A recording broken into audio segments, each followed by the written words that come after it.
Hello everyone, welcome. Let us get to our right places in these safari zones. Welcome in everyone, how are we doing today? It's been a beautiful day here in the UK. Probably our warmest day of the year so far, I would say. Although a little bit humid at points. So, not the most comfortable heat always, but I will take good weather anytime and good temperature anytime. I was editing Matt Brandle's episode of the podcast today, Absol Blogs Pokemon. I cannot wait for you all to hear that, coming out on Wednesday as usual. Did a post about that today. You can go and check that out if you so wish on X. Yeah, so looking forward to launching that and getting ready for streaming and other little bits of life admin. You know the drill. How have everyone's days been? Have you been doing any shiny hunting today? Have you been partaking in Safari Week today at all? Or are you saving it all for the evening? Or, depending on where you are in the world, maybe you are not in the evening yet. How are your days going? Accidental encounter in our fire red here. It's a cipher. It's not shiny. We'll add it to the encounter rate nonetheless. I didn't mean to use a ball there, so that's good. Meanwhile, we will... No, it broke out. Get this game ready. Leaf green. We got the white flute, and we got the Illuminate Pokemon leading the party yesterday, thanks to doing some trading. So, that is really racking up the encounter rate. It means that we are encountering about 100 Pokemon every 10 minutes. So, let's hope that that's going to be what does the trick. I'm wearing this lilac shirt here, which, as I've just said in the post I made just now, Marcus Statter complimented when we were casting the Bologna special event. And so I've decided it's my lucky shirt, and we will be seeing some shinies today, even though we didn't see any shinies, or we haven't seen any shinies thus far. I believe. I'm going to need you all to believe with me as well.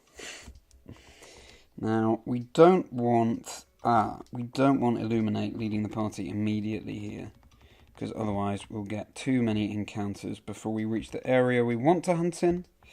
The area we want to hunt in has Tauros and Kangaskhan. We're going for Pinsir in Leaf Green. We are going for Ledibur in Emerald. And we're going for Larvitar in Soul Silver. However, I have just rearranged or swapped one area out for another in Soul Silver that's going to enable us to find Misdreavers there as well. In that area, you can also find Mr. Mime, Ghastly, Haunter, Bellsprout, all of which would be really cool targets, in my opinion. So, who knows? Maybe we'll mix it up at some point and go for different targets over there. It depends. If you find a shiny tonight, maybe we'll be able to change up our area. Don't know. But even just that thought is very comforting. When we're on day 4, we haven't found a shiny yet, but the odds are 1 in 8,192, and you can just see we are just past half odds right now, 4,206. So, we're more likely now than before to find a shiny. We'll see if the luck works out like that, but that's the theory anyway. So, let's get to... Oh, that's interesting. I didn't realise I put the forest here, but the Larvitar area, the mountain area, is right here. I don't have Illuminate, do I, leading this in this game? That's something I can work on for next time. Where Pokemon is there? No, okay, good to know. I can get Illuminate there, but when the encounters are fast in the other games, it doesn't matter too much. Quite a little bit of setting up, getting to the right area, but we are basically there now. We just get to the right area in the Emerald Safari Zone where the Ledibur appears. There are so many other cool targets in there as well. You've got Houndour, you've got Miltank, Sunken,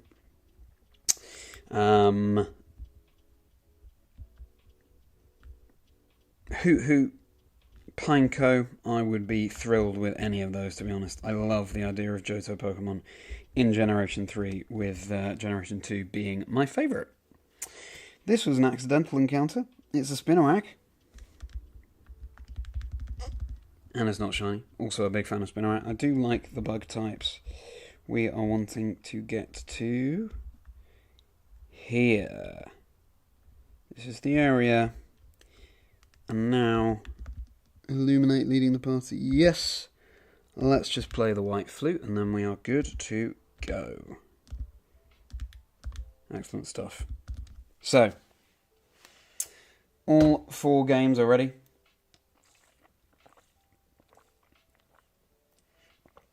Quick hydrate. 1927 here in the UK. Let's go for it. Alrighty. See how fast these encounters are with the white flute and the Illuminate. Miltank, Magneton, Execute, Tauros. None of which are shiny, but it begins.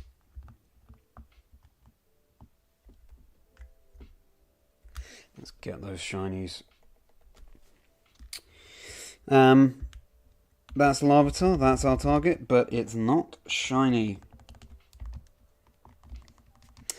Now, last year, I did do Safari Week, but I wasn't streaming. And I found Nidorino and then Venonat in that order in Fire Red. Both of them were fails. That is the nature of the Safari Zone. Pokemon have a chance to flee. That's what this event is all about. It's more about the journey than the destination. It's just the excitement of seeing the shinies outweighs the chance, or sort of, in theory, outweighs the chance that they can flee. Gonna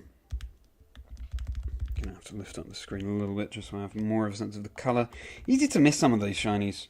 Sunkern, in particular, in Emerald, is a very similar colour, whether it's shiny or regular form.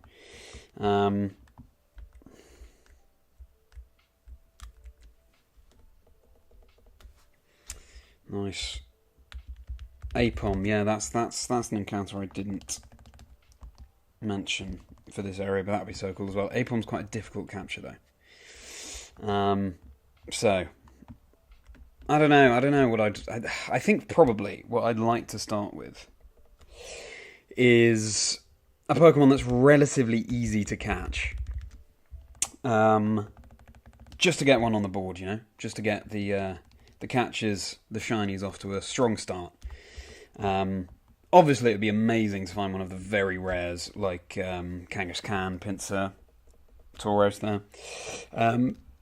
But then if it flees, again, still really exciting to find, but it would be great to start the week with a win, especially after failing both shinies I found in my first ever Safari Week last year. Welcome in, everyone. Thank you so much for joining. Yes, I am aiming to go live at 7 or thereabouts, Monday to Thursday this week. Friday I'll have to be streaming a little bit earlier because I'm actually going to a gig on Friday night. The Cat Empire, a Australian band. Going to see them in London, and they do really... It's hard to describe the music. I would call it like fiesta funk, if that makes sense. It's not really a genre that's easy to tie down, what they do.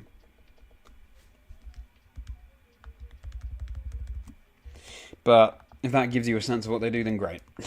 Do go and check them out. But yes, so that means I'll be streaming more like the afternoon, probably on Friday.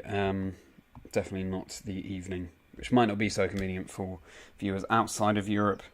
But unfortunately, that's just how it'll have to be on Friday.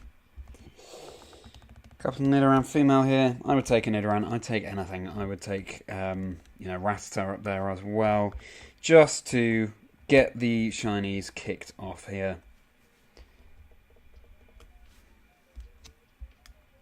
Ah, haven't had an encounter in Emerald yet.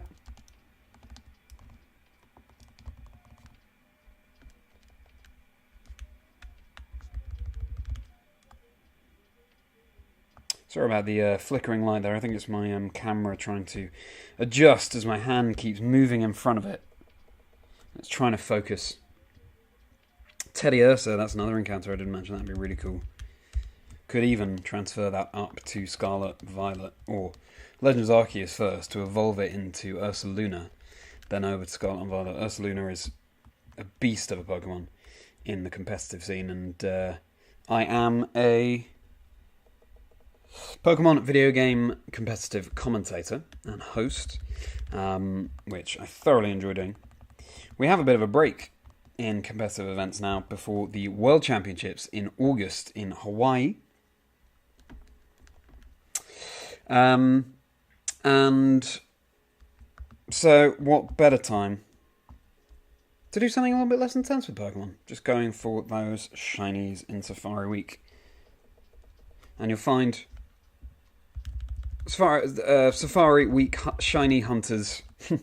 Got it out eventually, it's a bit of a tongue twister. Safari Week Shiny Hunters, the world over, participating this week. It's a great event for bringing the community together. And Matt, who I interviewed for the podcast episode that's coming out this week, is the person who hosts it. And if you're not familiar with Chazingdra Chats, my podcast, I get to know the people behind the Pokemon, so to speak. Get to know their life stories. Because it's rare that we get the opportunity to hear about them beyond this beautiful game. So get to know them, and also the 6 Pokemon on their dream team.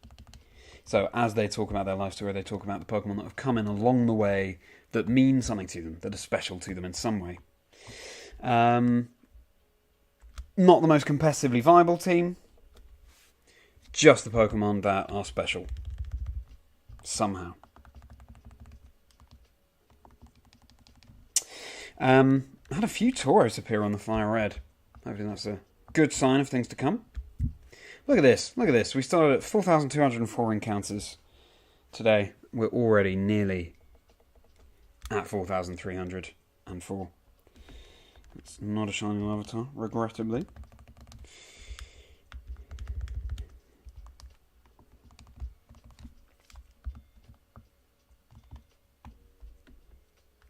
Got lots of other content planned.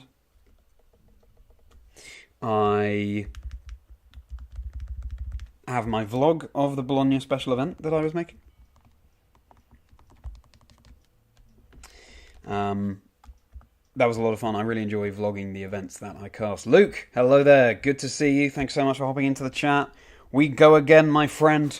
How has your Monday been? Has your week got off to a good start? I was just talking about the vlog of Bologna that I was making, and I'm really enjoying editing. I haven't been able to do much editing of that recently, with streaming and everything, but looking forward to cracking with that and getting that out. Because I enjoy creating all kinds of content. Variety is the spice of life. How is your Monday, Luke? Has your week gone off to a good start? I very much hope so. Let me know. We're nearly at 4,300 encounters there. That's not a shiny Kangaskhan, unfortunately. Cool to see it. It's just a 1% encounter Kangaskhan.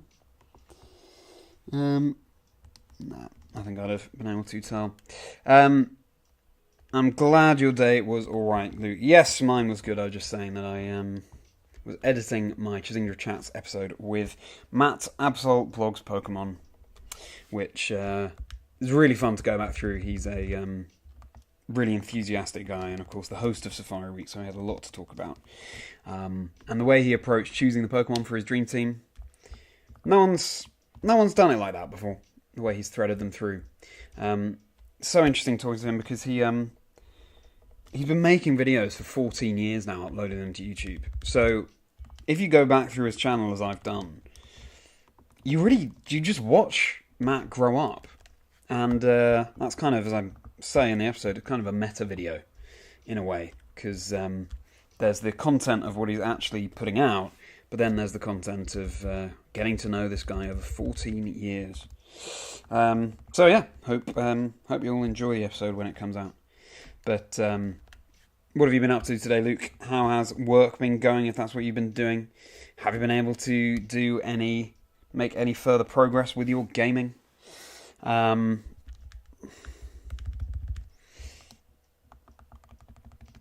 it been too busy a day for that?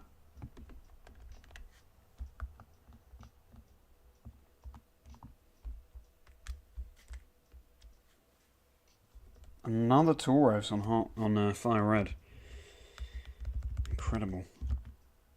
That must be at least the fourth that we found. And we're just getting started.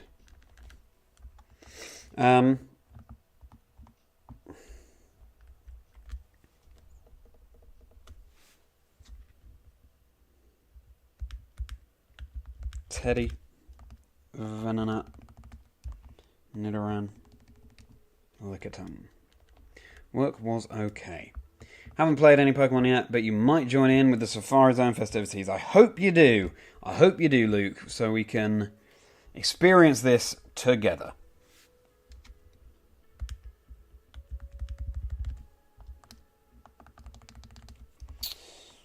Hopefully we'll bring each other shiny luck. Which Safari Zone do you think you would hunt in, Luke? Where do you think you'd be looking for those shinies tonight?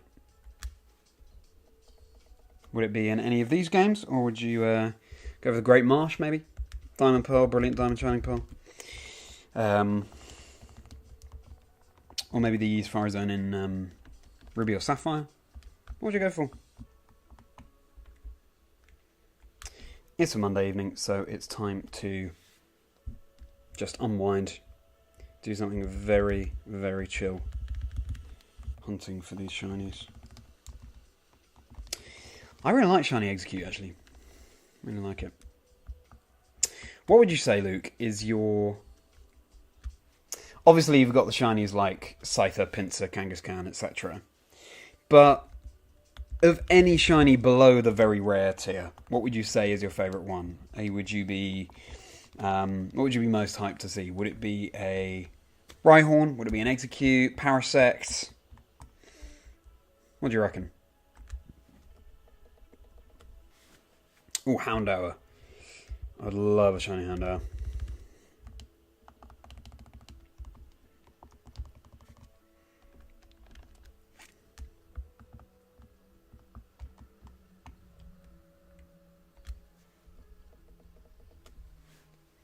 Got Nidorino down there on the Fire Red. My first ever Safari Week find last year. It was a fail. Difficult to capture that. And also not the most common Pokemon in Fire Red in this area of the Safari Zone, so real shame not to have caught that one. But still, a thrill to find it. Hoot Hoot, definitely love a Hoot Hoot. Ash has a shiny Hoot Hoot in the anime, I believe. Or a shiny Noctowl even. Wouldn't mind replicating that myself. Either Houndour or Apom. Good one. Yeah. Yeah, I'd be happy, very happy with either of those two. Yeah, this area in Emerald Safari Zone is so good. So many cool targets in there. Guess it depends on how much you enjoy the Johto Pokemon, but...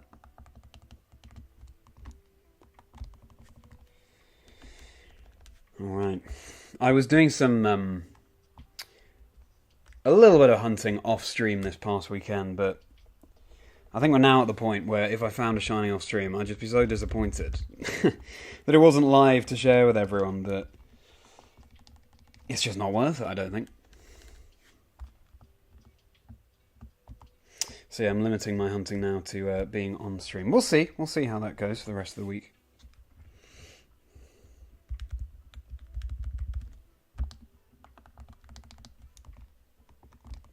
Dojo, another classic Safari find. I feel like Dojo is very rarely on people's playthroughs of Red, Blue, or Gold and Silver because you just find it so late in the game.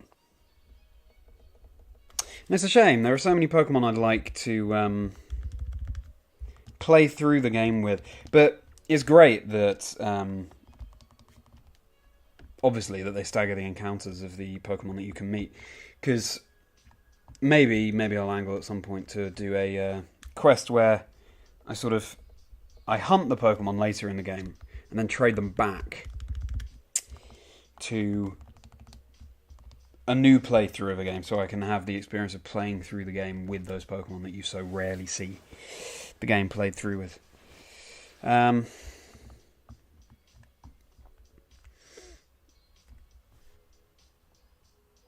that'd be a cool find. Love a Pineco too. I do have a soft spot for bugs, I've got to say.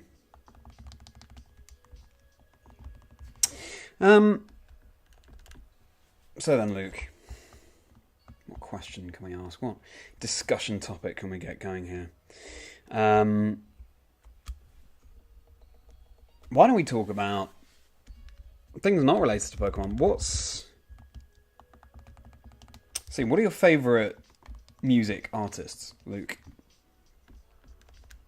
My favourite bands, favourite singers?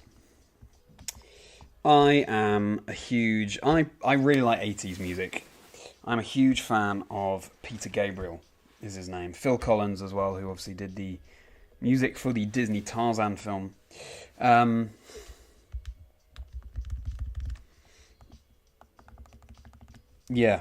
think so many interesting musical styles that Peter Gabriel goes for.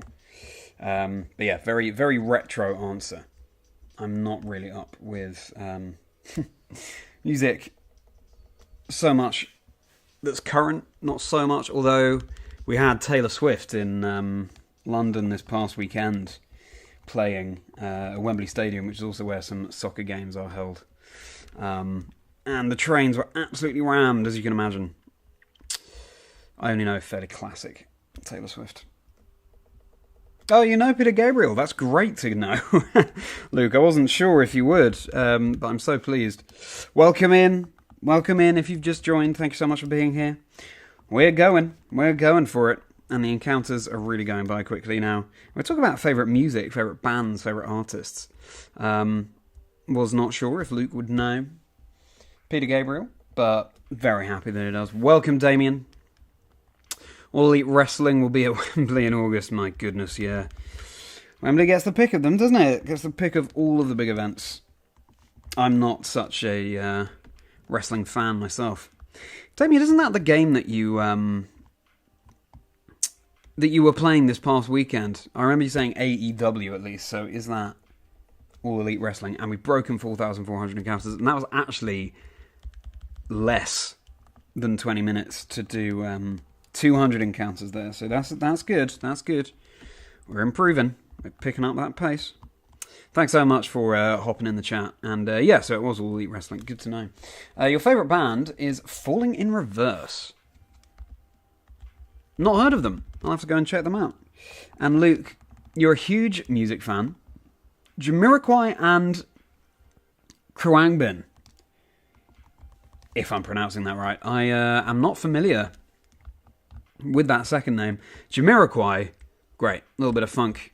Yeah, I'd like to go back through Jamiroquai's back catalogue, actually. I'm sure this is how I discovered Peter Gabriel, actually. It was in lockdown, and we were all doing lockdown quizzes over Zoom, weren't we? And on one of those, a friend of mine, I ran a round where people in the quiz had to play one of their favourite songs without saying whose was whose, and we had to guess whose it was. It was fun. It was a fun round. But that's how I first discovered Peter Gabriel, with the song Mercy Street, and then it went from there. And I just went back and listened to the back catalogue. Makes you realise how you've barely scratched the surface of so many of these artists that you like. Today's the day, Shadow. That's so right. Thank you so much for being in here, Ronnie. And thank you for hopping into the chat. Yeah. Let's hope so. I appreciate those good vibes. Thank you. And, he's streaming right now. There you go. I assume you don't mean Peter Gabriel. Because if you did, I'd be tuning into that. But no, your friend who you were streaming with before. Getting Falling in Reverse, new album next month from HMV. Very cool. Very cool. Good to hear a shout out to HMV as well. So rarely hear HMV being talked about anymore. If you're not watching from the UK, then HMV is a CD, DVD, entertainment brand shop, which closed many stores now, but seems like, to be honest, I thought that was it for HMV, but it seems like, based on what Damien said there are still some outlets for HMV, or at least one. Welcome in, everyone. Thank you so much for being here. Welcome on this Monday evening. Let's brighten up a dreary... Well, it's actually been a very sunny Monday. Lots of Larvitar on the Soul Silver. Good to see. But, you know, Monday blues, let them disperse. Because we're here trying to find these shinies. We're just chilling out. And even if the shiny doesn't come, that's okay. Because we're all hanging together, having a good time. You know what? You decide my shiny on which Switch game should you do a hunt. Okay, I love that, Shadow. On which Switch game should you do a hunt? So you were on Legends Arceus yesterday. Let's see. What are the options? You got Let's Go. You've got Sword and Shield. Scarlet and Violet. Brilliant Diamond, Shining Pearl. I think, Shadow, you should go for Let's Go. If you have Let's Go. I really enjoy shiny hunting in that game. And I haven't done it for a little while now. But those overworld shinies... They hit different. I remember my very first playthrough of Let's Go Eevee. Viridian Forest. Going through it for the first time. Shiny Pidgey. It was great. So exciting finding a shiny early on in your game. Yeah. So I vote for Let's Go. Pinsir, the first Pinsir that we found tonight. Not shiny. You have Let's Go Eevee. Never finished, but you could do one. Yeah, well, that's what I'd vote for. If you don't want to, then obviously no worries. But, yeah, I would go for Let's Go there. You're shiny hunting Dratini in a Safari Ball on Shining Pearl. Very cool. Good luck, Damien.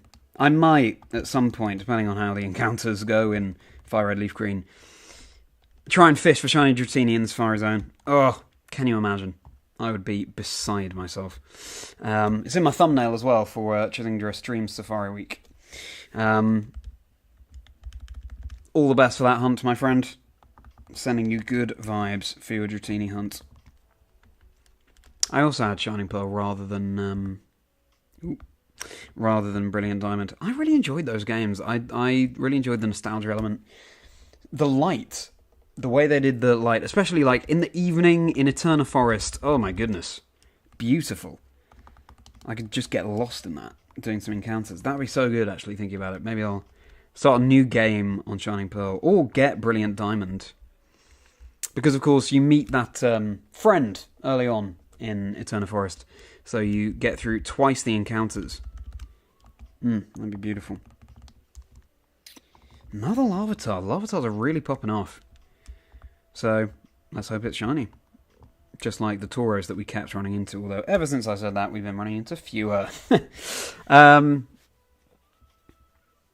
Your early shiny in Let's Go Pikachu was a Metapod. Cool. It's just any early shiny is so exciting, isn't it? Miraidon's looking very bright today. Metapod. Shiny Butterfree is so cool. So cool. And, without giving too much away, Damien, you might be hearing more about Butterfree in Matt Absol Blogs' Pokemon podcast episode that I did with him, Chazingdra Chats, coming out on Wednesday. Keep your eye out for that. Really good time recording with Matt. Hello, Casey. Thank you so much for jumping into the chat, my friend. Very good to see you. No sparkles yet. No sparkles yet. Once we do find something that shines, this counter will go all the way back down to 0. And we'll start the next phase. early on in the stream, though, and we're actually now doing more than 100 encounters in 10 minutes. So it's all heading in the right direction. Welcome in. If you've just joined, hello. Very good to see you here. Hope you've had a very good Monday.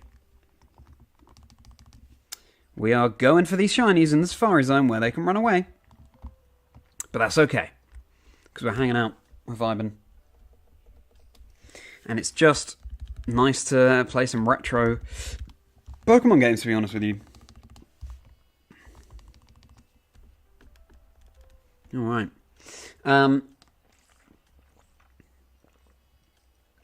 What Pokemon shall you hunt, Shadow? So, if you've just joined, Shadow in chat here. One of recommendations for a Switch game to shiny hunt in. I voted for Let's Go. Shadow does have Let's Go Eevee. I guess the first question is, you said you never finished it. So where are you up to? That kind of determines what you could shiny hunt. But if you're up to Celadon City, you could shiny hunt Porygon. That appears in the grass just outside Celadon City. That's a really cool target. That's Kangaskhan. Not a shiny. I lean in for the Kangaskhan because its shiny is a bit lighter than the regular Kangaskhan, but at the angle that this Game Boy screen is at, could be missed. Broken 4,500. There we go. So, thank you, Case. Thank you for those good vibes. Yes, picking up the pace, certainly. It doesn't count the brilliant Diamond Great Marsh last night. Good, you just got to get those encounters in, haven't you? Just got to be done. The only way to find shiny is to grind out those encounters. All while watching Teenage Mutant Ninja Turtles. Nice. Been a long time. In fact, have I ever seen Teenage Mutant Ninja Turtles? I'm not sure I have. My brother, who's 4 years older than me, used to watch Teenage Mutant Ninja Turtles. I think maybe I was a little bit young for it. You're past Gym 5. Okay, great. So you could go for Porygon then, Shadow. Nice. I'm glad you think it's a good idea. Porygon is such a cool shiny. We've got Porygon up here, looking over us. Hello there. This Porygon's name is Rek. I don't really know why. Again, I just named these Pokemon and plushies after things that just sound like they suit them, and Rek kind of, I don't know, sounds a little bit glitchy to me. That's what I was going for. The Porygon, the shiny Porygon that I have in a Beast Ball in Pokemon Scarlet. I mean, the word vaguely is Zerdez, but it's spelled with like a $sign for the S. It's got accents over the vowels and all sorts. Question mark probably thrown in there too, just because I want to represent that glitchy nature, especially for a Porygon that's from another dimension, really, anyway, and also in a Beast Ball. We've found a lot of Rhyhorn tonight on the leaf green. Is that a sign of what's going to sparkle later? Don't know.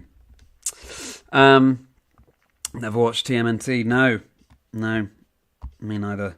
But I imagine when you have 4 boys, is it 4 boys that you have, Casey? I know you have 4 children. I just didn't know if they're all boys. Another Rhyhorn. Then I imagine Teenage Mutant Ninja Turtles is a staple in the house. My brother was also a big fan of Power Rangers. Not something I got into. 2 boys, 2 girls. Oh, I see. Okay, nice. Excellent. So, what do your girls like to watch, Casey? And here's a question for the chat. Favourite kids' TV shows? And you can go as young as you want for that. When I was much younger, really enjoyed Thomas the Tank Engine. Before that, the Teletubbies.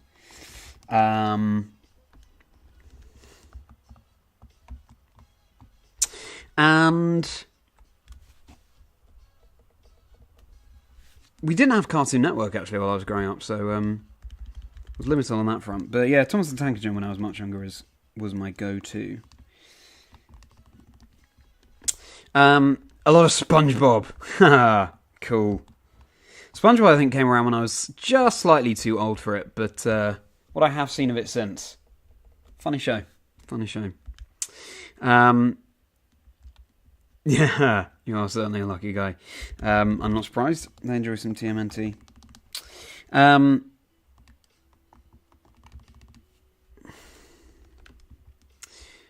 Yes, Fairly Odd Parents. I remember that show very well. Great theme tune. Such a good theme tune. Tim is an average kid, but no one understands. Mum and Dad and Vicky always giving him commands. Great show. Yeah, I'm not surprised you've got a range of TV shows that you watch with your kids, Casey. Sounds like you would do. Hound Hour here. I saw an insane video the other day. It was a roundup of epic shiny reactions from the past year, and it was a guy who was shiny hunting Torkoal in the fiery path in Ruby or Sapphire or Emerald.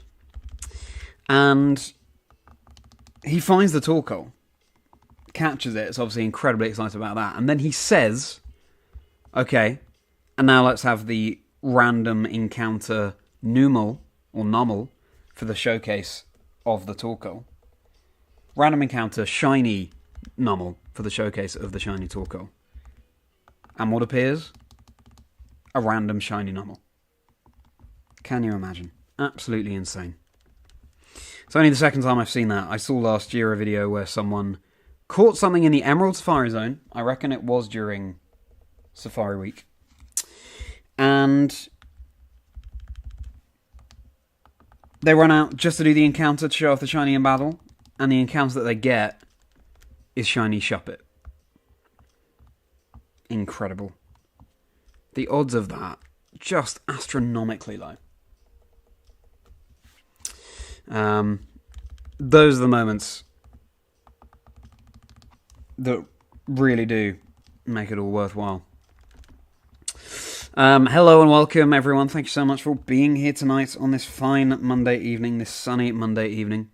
How do you even get a Porygon spawn in Let's Go?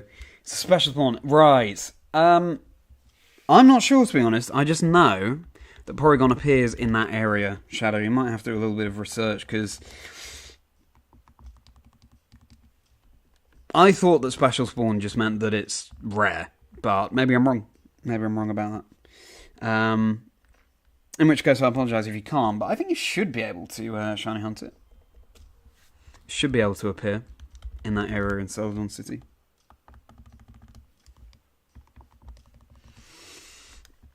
Getting very dexterous with these consoles here. I'm in a well-drummed rhythm right now.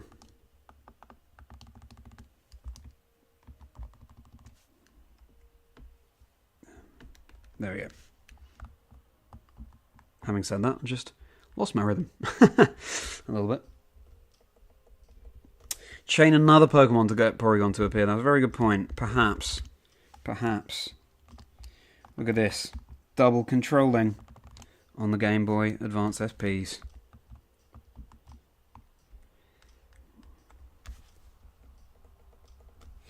And we're nearly at 4,600. We've only done 400 encounters already on this stream. I will take that. Okay, good. I'm glad that you found some guidance on the Porygon hunt there, Shadow. And sorry for giving you such a annoying shiny hunt. But it'll be worth it if you find that Porygon. And then if you do, if you could send me some of that shiny luck, that would be much appreciated. Alright.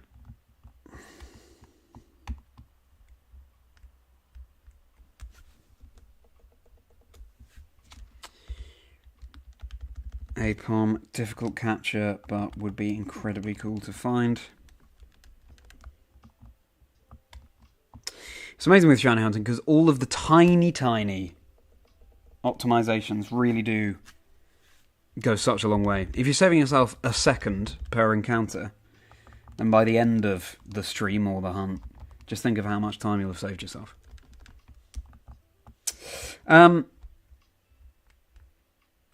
We were talking before, Luke and I. Oh, hello, Shmon. Welcome to the chat. Very good to see you, my friend. Thank you for being here.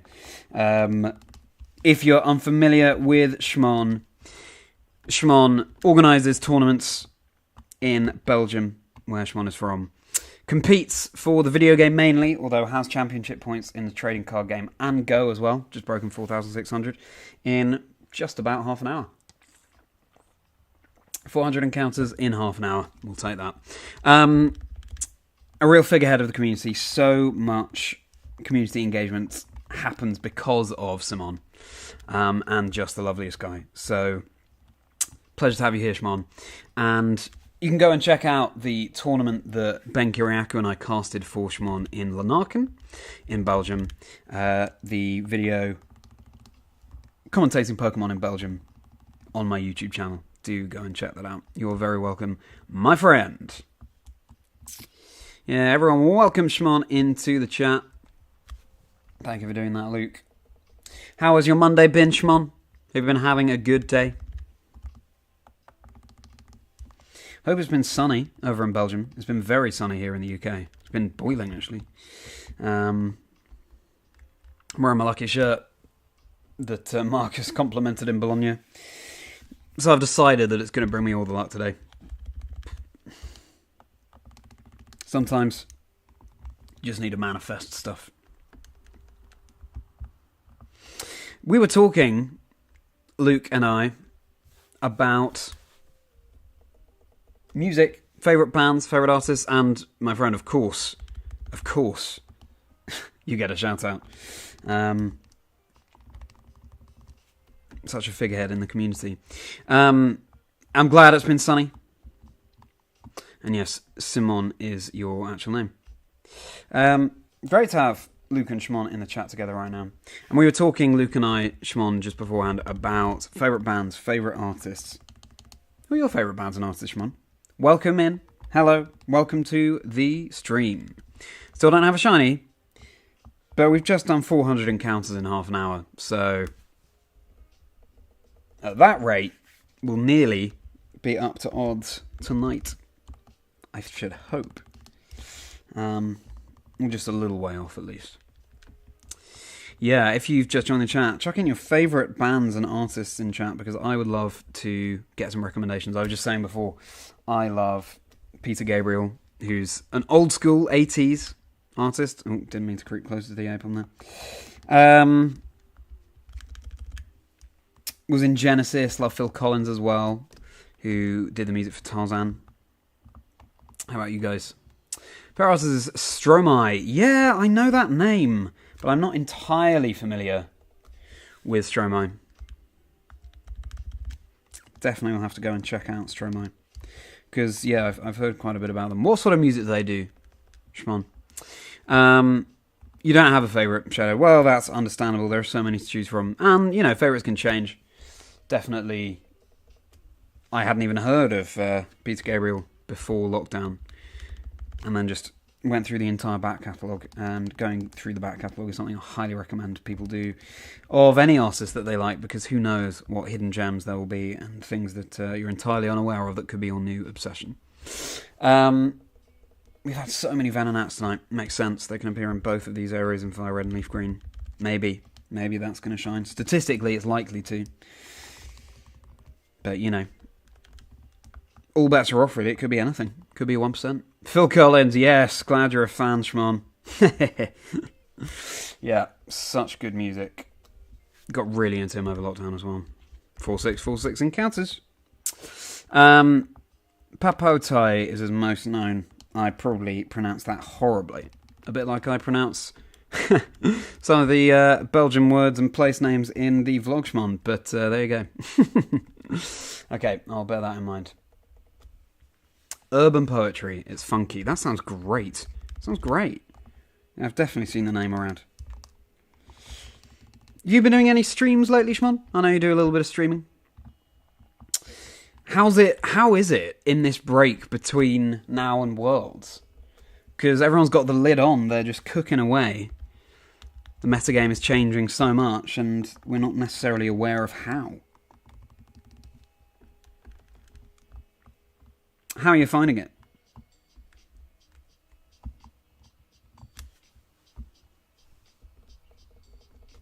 And what are your thoughts on Regulation Set G? What restricted are you looking to? It's stressful. Yeah, I'm not surprised. Maybe it's not even worth thinking about just yet. Worlds is still a long way off. More than a month away. Maybe it's best just to have a break and then come back to it with a fresh head. Don't know. You're impressing online tours. Yeah, nice. Okay, I'm glad they've been going okay. I'm not surprised. You are a phenomenal player. Going to the World Championships is Shimon here, everyone. Qualified for Honolulu. So we're all crossing our fingers and wishing Shimon the very best of luck. There we go. Playing in tandem. Tandem mouse playing. There we go. Oh, I should have been doing that for the encounters too. Controlling both GBAs at once.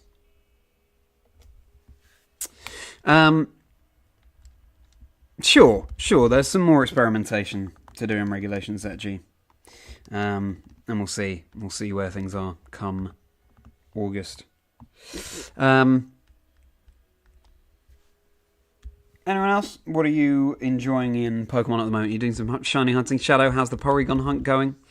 And anyone else hunting along with me tonight for Safari Week or doing something else? Shimon, would you be tempted to do some shiny hunting in Safari Week?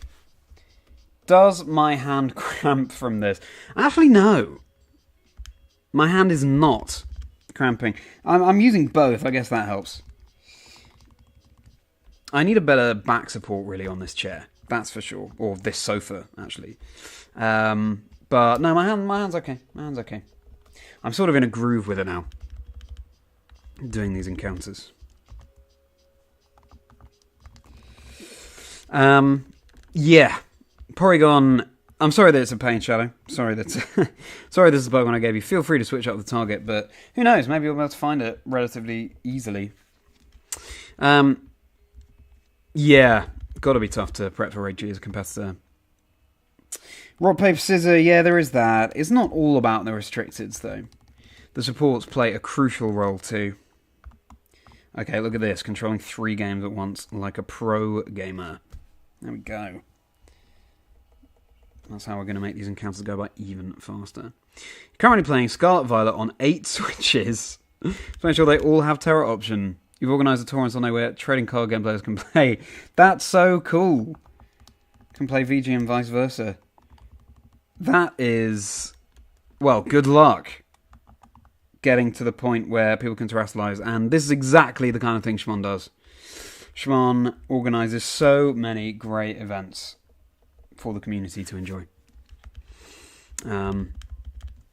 You'll be hearing a lot of Shimon's name. We hear more and more of Shimon's name as time goes on.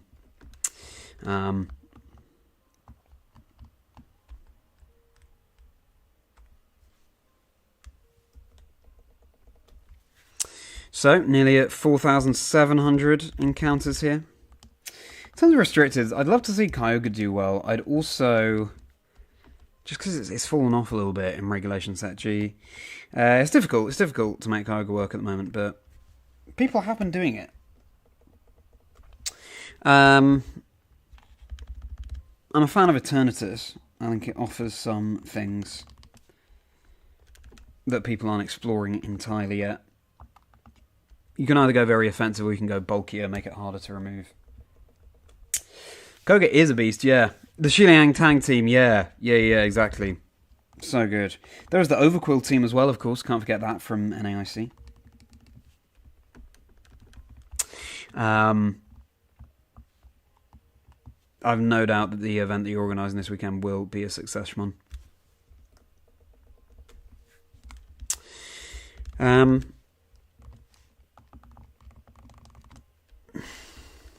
So, no shinies as of yet, but we're nearly at 5,000 counters. The odds are 1 in 8,192. We're going to be getting as close as we can to odds tonight. Make those shinies just that much more likely.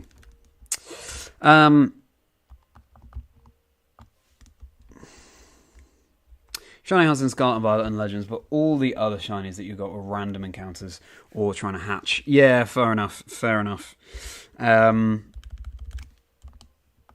nothing beats a little bit of retro hunting, especially, in my opinion, back in Generation 2 with the original shiny sparkles. Beautiful.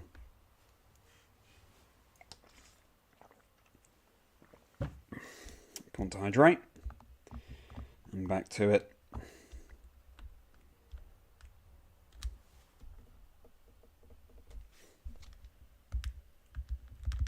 Apon would be a cool find. Execute, Nidoran.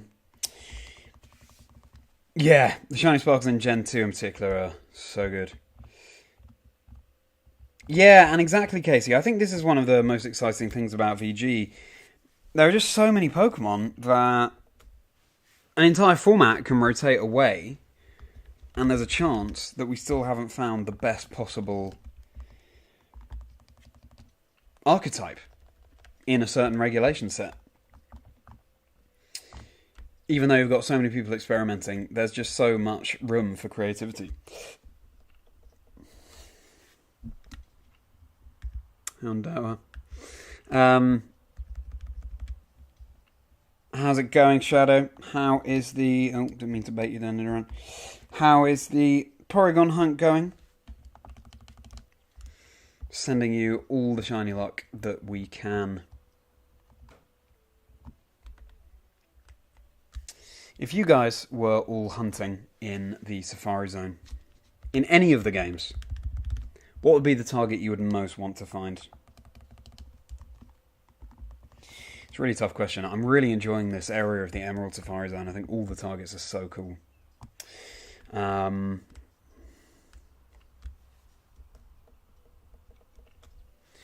think...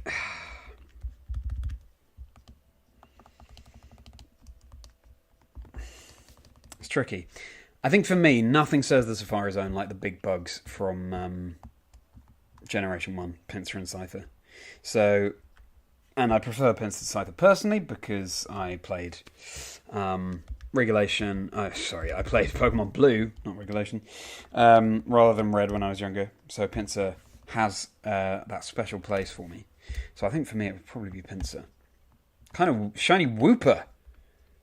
Cool. And I mean, that's far easier encounter than some of the super rares. And that will suit you very well. Pink shiny for you there, Shmon. Happy shiny.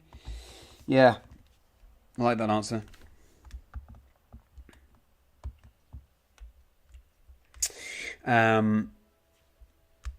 Yeah, you agree with that then, Casey. I mean, obviously, Kangaskhan would be absolutely incredible. Just something about the bugs. And you can, of course, get them from the Game Corner, I believe, in Fire Red, Leaf Green, which is obviously a far more surefire way. Because they can't run away, they're gifted to you. You just have to save up enough money to buy a few in a row to optimise the efficiency of the hunt. You need to remember, it's hard to readjust your rhythm and get into sort of tandem hunting like this. But yeah, I need to remind myself to do that. Scyther, yeah, I think Scyther's like 4% in the Safari Zone. Potentially there's an area where it's 1%, but yeah. In this leaf green down here on the silver GBASP is hunting for a Pinsir, and in that area it's 4% Pinsir and 1% Chansey. Hello and welcome, everyone, if you're just tuning in. Thank you for being here. Thank you for supporting this harebrained scheme to catch shinies in the Safari Zone. We're still going. We're nearly at 5,000 encounters. Sandslash. That would be fun, Casey. I'm a big fan of the Sandshrew line. Obviously, also, while you're hunting, there's the concern that you might run away from shinies, either because you're being too quick on the buttons, or you just don't notice that it's shiny. But I'm being as careful as I can whilst being as efficient as I can. That's all you can ask for, really.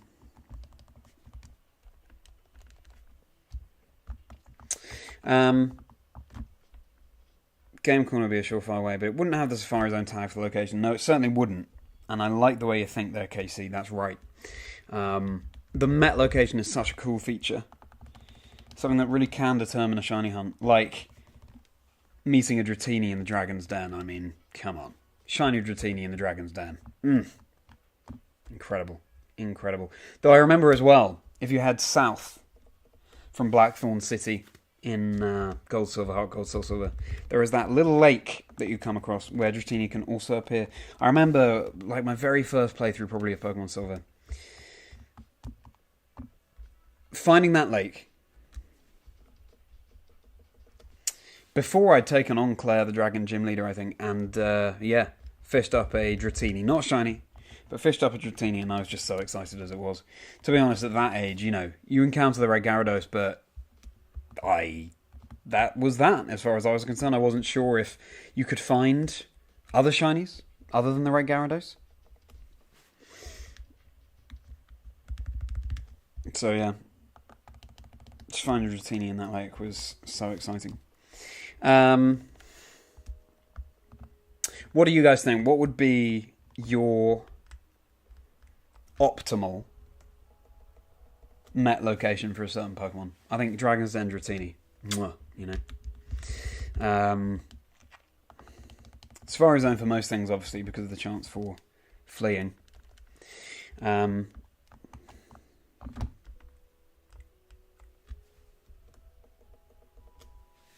Porygon in those space-time warps in Pokemon Legends Arceus are really cool as well. Didn't even realise, playing as a kid in Gold, that the Red Gyarados was even something special. Well, exactly, yeah. They're not referred to as shiny Pokemon at that point. I really love how the games rarely talk about shinies. They really reference them. It gives them that mystique that's very hard to replicate. Look at how these encounters are flying by in the games where we have the White Flute and the Illuminate. So, not Surf location, but the Met location. So, in the Pokedex, or no, when you catch Pokemon on the summary screen, it will say Met in route, whatever, or Met in the Safari Zone. What do you think would be the optimal combination of Pokemon and Met location? So not necessarily... I always thought Ash's Noctowl was regular to the play Gen 2. Well, that's fair enough. Noctowl was a new Pokemon at that point. So yeah, not necessarily just where they're a cool Pokemon, but where would be a cool place to meet a specific Pokemon. So with the example I just gave, you could meet Dratini in Safari Zone, would be pretty cool, or you could meet Dratini in the Dragon's Den. And for me, the latter is just so perfect for Dratini, of course. So, as well as the Pincers from On, we're going for Shiny Ledibur in Emerald. And Kangaskhan, Tauros in Fire Red. We're going for Larvitar in Soul Silver up here. And a few Ledibur tonight, not shiny.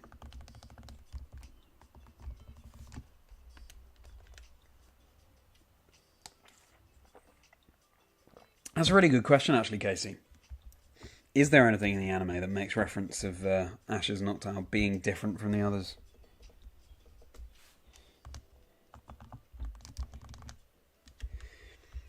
Pineco, I'd love to find a Pineco as well. Love Forretress. Shiny or not, great Pokemon. Yeah, exactly, Shadow, yeah. All the best for your chain, all the best for your Porygon hunt. How is it going? Glad you've got a chain going at least.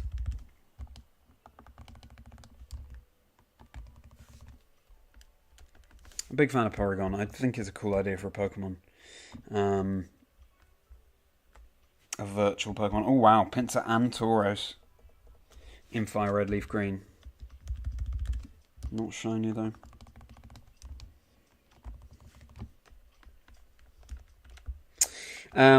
Still on at 1. Oh wow, okay, yeah. It is a rare one. Maybe I should have given you an easier hunt. But if you find it, can you imagine how good that will feel? Catching a shiny... Oh, diving in Generation 3. Very nice. That's a really good answer, Shimon. I actually did find shiny Clampearl in the Sapphire Dream Team quest that I might have mentioned to you last year. Evolved it into Gorobis. And yeah, really cool. Really cool. Especially because you can also find Relicanth down there. And shiny Relicanth is a beauty. Absolute beauty. Okay, time to reset this red version, fire red version, because the time has run out. If you fail the chain, you do another one. So hard. Yeah, Porygon is a pain to catch. Sorry, Shadow. Again, feel free to change up the target that you're going for there. I'll show you all how to get to the right area of the fire red Safari Zone as well, if you want to hunt for Kangaskhan or Tauros or anything else in that area yourself. So go up here, to the right. If you really want an easy shiny Porygon, you can also catch in the Blueberry Academy, yeah. Exactly. Friends along the way, definitely go for the Let's Go games.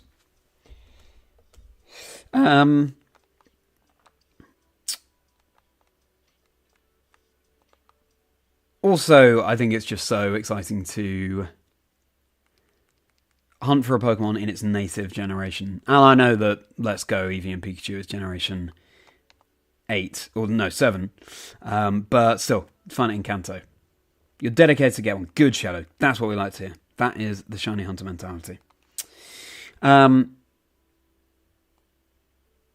Said something about Porygon there in Dutch, I assume, Shimon. But yeah, let's hope that Porygon appears. Oh, Chansey in Fire Red.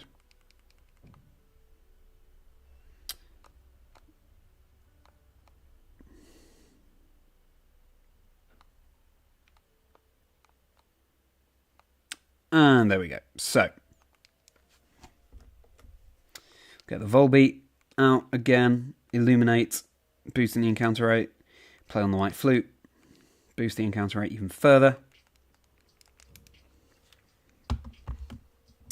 Right, let's go. There's the second one. Good. Thank you for that positive energy in the chat there as well, Casey. You will get it. You will.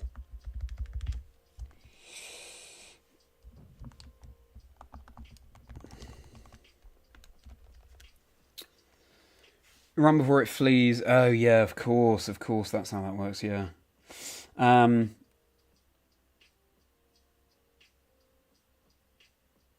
Sorry, just checking anything I need to keep on top of here. Alright, fine.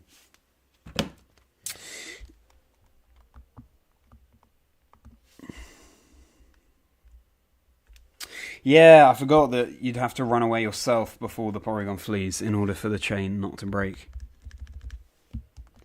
Shadow, yeah. But I think chaining in Let's Go Eevee and Pikachu is a lot of fun.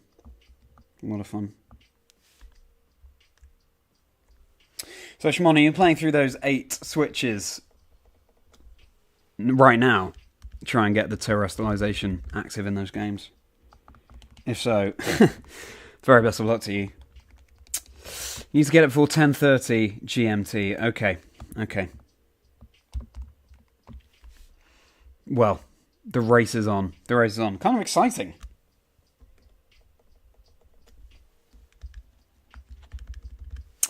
You're on Switch number 4. Well, the best of luck to you, Shimon.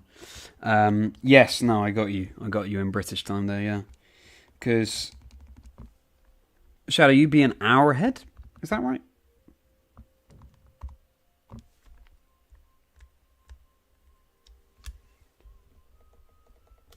$4,860.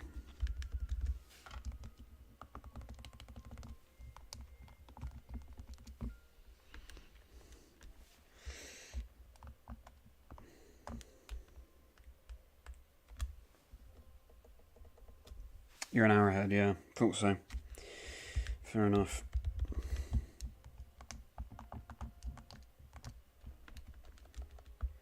It's good lesson in multitasking, I tell you. Doing the shiny hunting on so many different consoles. Juggling different screens, different buttons. It's good for the brain, I think. Just exercising. Doing multiple things at once. You'd be heading to London and Manchester in August, Casey. Very exciting. Very exciting. What brings you over to the UK?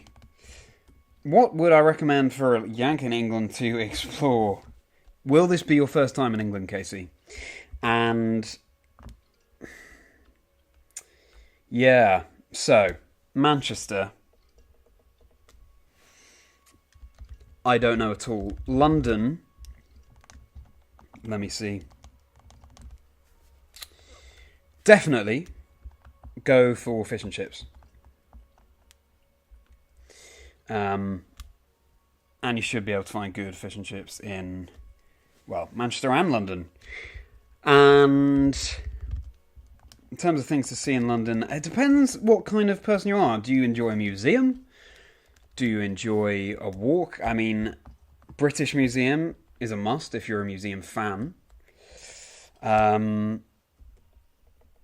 So many cool things in their collections, as well as exhibits going on. In terms of walks, some beautiful parks in London. I gather that Richmond Park is very nice. That's in the south, though. It's not so easy to get to. The parks in the centre of London are really nice as well, of course. Hyde Park, Green Park. Yeah, you should probably... Green Park, because then the Buckingham Palace is near Green Park, and that's definitely worth seeing from the outside. You go to the Tower of London as well. A lot of history there.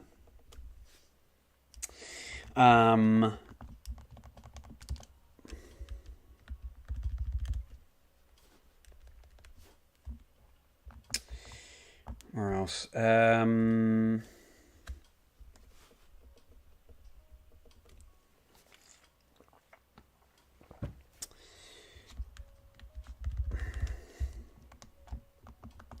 Should go to Trafalgar Square, probably. See Nelson's column. Hard to miss that one. Yeah, those are my thoughts. I'll keep brainstorming, though, and if I have further brainwaves, I will let you know. Oh, Stonehenge, that'd be so cool. Yeah. 4,900, everyone. Nearly at 5,000. Alright. I have not been keeping up with the chat there. Oh, yeah. Ben did not realise he could change the name of his Coco. Very nice. Yes. Well, new change, isn't it? That you can change the nickname at any time in Scarlet and Violet. So, your spouse has family out there that live in Bolton and Manchester. Oh, cool. Going to go and see her family. So, is your spouse British herself then?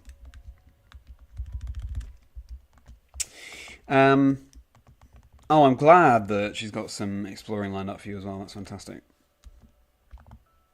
She can cover the Manchester area. I can give you the London bits.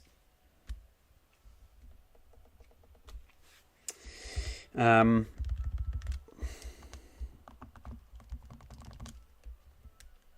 the encounters are flying by here. I think you're going to check out a football match while you're there, yeah. Not surprised. Manchester, very well-known city for its football. A couple of execute on stream. 12 eggs. I think there are 6 in an execute. I hope you enjoy watching some live soccer. Would that be your first time watching live soccer, Casey? A couple of pink Pokemon on screen there. Miltank and Lickitung.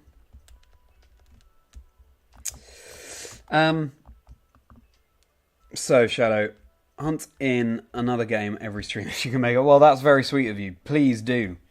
Would love to see you hunting for a different Pokemon each time. I mean, you got the Ursaring yesterday. Maybe you got the Alpha Shiny Ursaring yesterday. Maybe you'll get the Porygon tonight.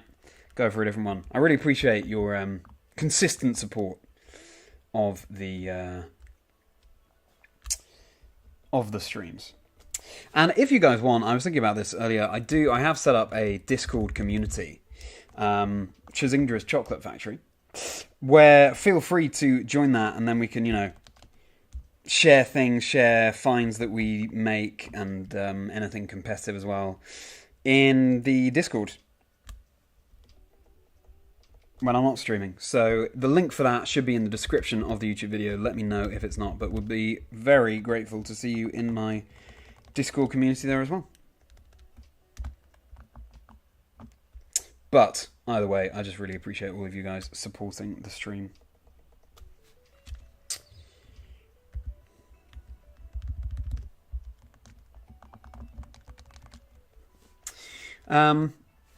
You don't know if you can make the stream tomorrow since you have dinner with your class. Yeah, well, totally understandable. No worries at all. I'll be streaming probably similar time tomorrow, so yeah, that might clash with your dinner, but maybe if you're back before the stream ends, maybe I'll see you there. Don't know. But no worries either way. You believe. Thank you so much, Mum. One before 5,000. Belief is what it's all about. Thank you so much. Oh, Big Ben. Yeah, that's a good one as well. Just catching up on the chat here. Alright, so your wife's mum grew up in England and moved to the States when she was 18. I see, okay. Nice. Interesting to have that sort of before and after view, having lived so much of your life in one place and then changing to another. Grew up in the States with British citizenship. I see, okay. Thanks for explaining that. And that's fantastic. Does the invite not work? Thanks so much for letting me know. And thank you for trying, Shadow. That's really good to know. So what does it say? Does it say it's expired or something?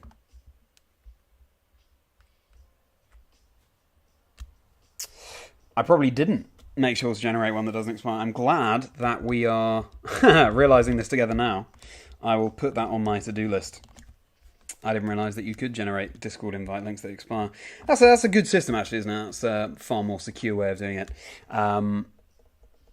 Okay, I will go and change that Discord link. No, you did not, Shmon. You didn't miss the shiny reacts. Fortunately. Well, fortunately in a way, but also it would be nice. It would be nice to find a shiny.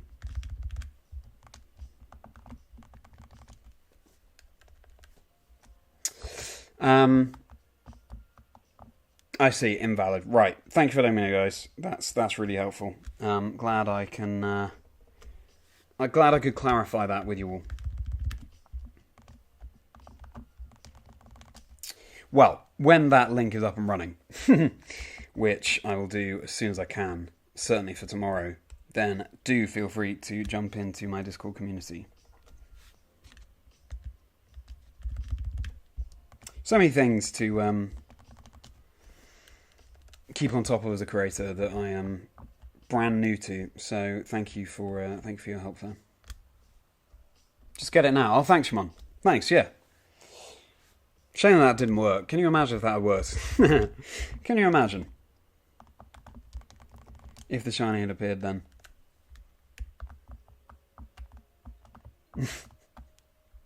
Or now? Is it coming now? Is that going to be a shiny Raticate? No, it's not.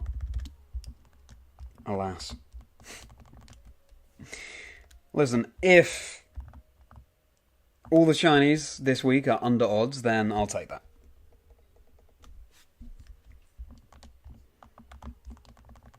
And we are still under odds, so, you know, if we did find a shiny tonight, then we would still have to count ourselves lucky, because the odds are 1,001 in 8,192. So the best we can do is just encounter Pokemon as quickly as we can.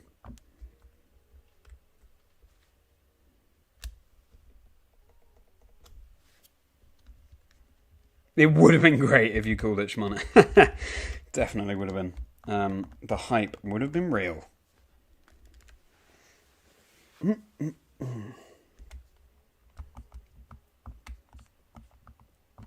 Oh, that'd be amazing. Thank you so much, Shadow. I'd appreciate you putting the Chansey on your desk. Making friends with Teresa here, which Sierra Hunter named at EUIC this year. That's where I got it, actually, in the EUIC Pokemon Center. Shimon and I were queuing at the EUIC Pokemon Center together, of course, comparing our loot, and you can see us queuing together at the EUIC Pokemon Center in the EUIC brief vlog that I made. That's on my YouTube channel as well. It was me and you and Nick Schrott, wasn't it, Shimon?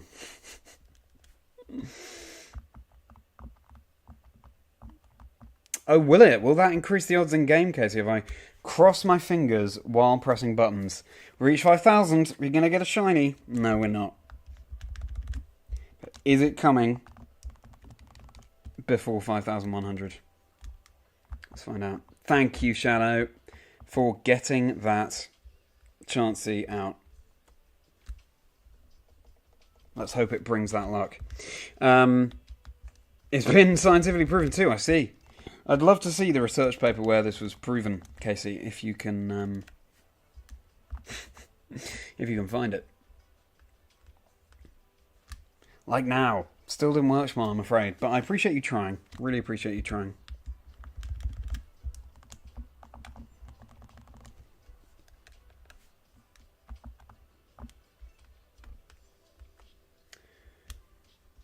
BBA. Click ABBA. And then we'll get a shiny. Is that how it works, Shmon? Welcome in if you've just joined. Thanks so much for being here. Still no shinies. Still no shinies. We're in the low 5,000s right now. And the odds are 1 in 8,192. So, we are over halfway towards. Way over halfway towards. But not quite there yet. But we are now controlling. I feel like it's sort of evolution in miniature. We now know how to control 2 Game Boys at once.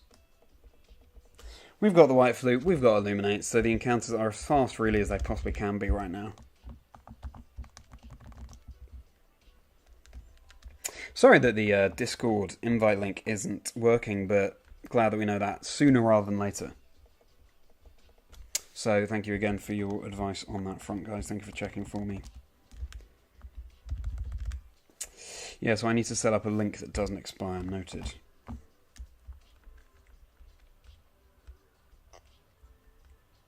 Yeah, thank you for dropping dropping the link in the forthcoming Discord that is going to be working very soon. You know, unless that ABBA shadow. Yeah, well, I don't blame you. Great band. What's everyone's favourite ABBA song? They are hit machines. I was always there for you when you need a crit. Is that what you actually do, Shmon? If you're hoping for a crit, do you press ABBA? See if it works.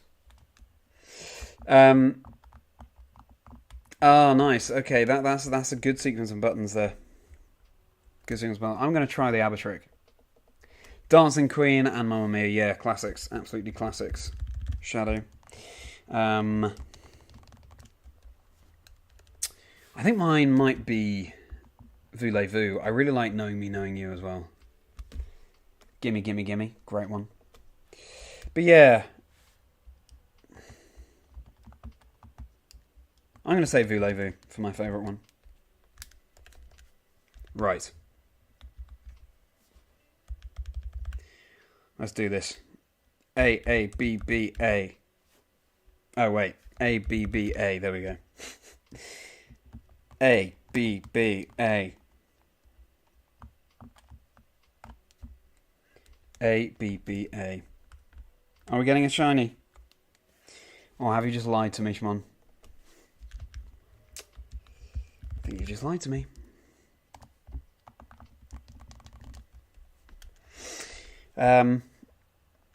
Gimme, yeah, really good. He wants in a tour versus an 6+6 iron defense Ferrothorn, and it worked. Wow. Amazing.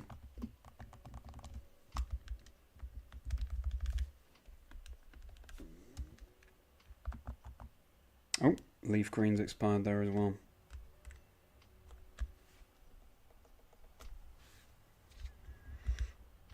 Apon, Nidoran, Lickitung. Right, let's reset this leaf green. I'm glad you got Aberon in the background. I hope it helps with your Porygon hunt, Shadow. And I hope that you do get it in time before bed. Yes, thank you so much, Casey. Yeah, Shimon, if you weren't aware, I was doing Safari Week last year. I wasn't streaming then, of course. But I found a Nidorino, I found a Venonat, failed them both. They ran. What can you do? So, reclaiming them this year would be really cool. We'll just have to see if that's how it shakes out. Phosphorus in the front there. So, my Illuminators in Fire Red and Leaf Green, which are 2 Staryu. In Fire Red, we've got Lux, Latin for light. In Leaf Green, we've got Phosphorus, which is Greek for Lightbringer. Oh, don't have an encounter there yet. So maybe the wisdom of the ancients is going to help us along tonight. I don't know. Get us those shinies. Or a shiny. It would be such an epic story arc. I'll have to see if that's how it pans out. VG Locals will keep Top Cut. Okay, that's great. That's great. I'm aware that we still need plenty more information about how Locals are going to be working next season. So, yeah. We'll see how the structure is. But I fundamentally believe that everything will work out for the best, because what everyone wants is for as many people to be attending these Locals as possible. So, in the fullness of time, all will be well. Maybe all will be well right now. We'll have to see how the tournament structure works.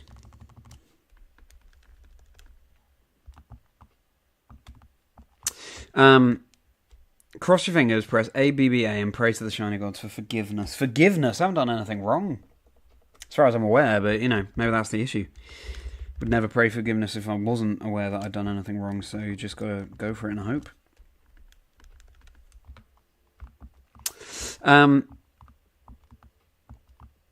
I'm not sure, Casey, I'm not sure regarding the Locals thing.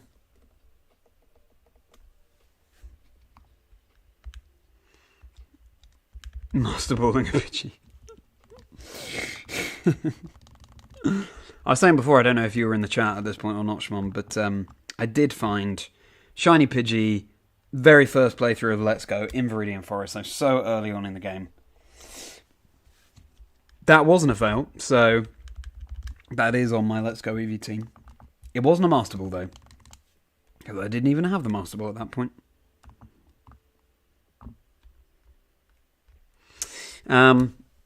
No, I think I've only ever used the Master Ball on very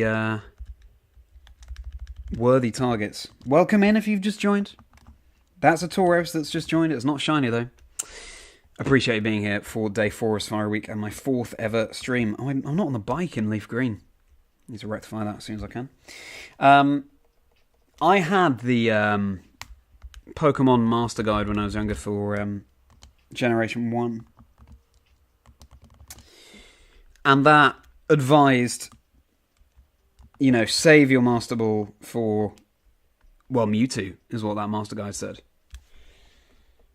So I think that was drilled into me from an early age, and that has helped me only pick wise targets. I still have. I also avoid using the Master Ball where I can. I still have all 4 Master Balls in Scarlet and Violet.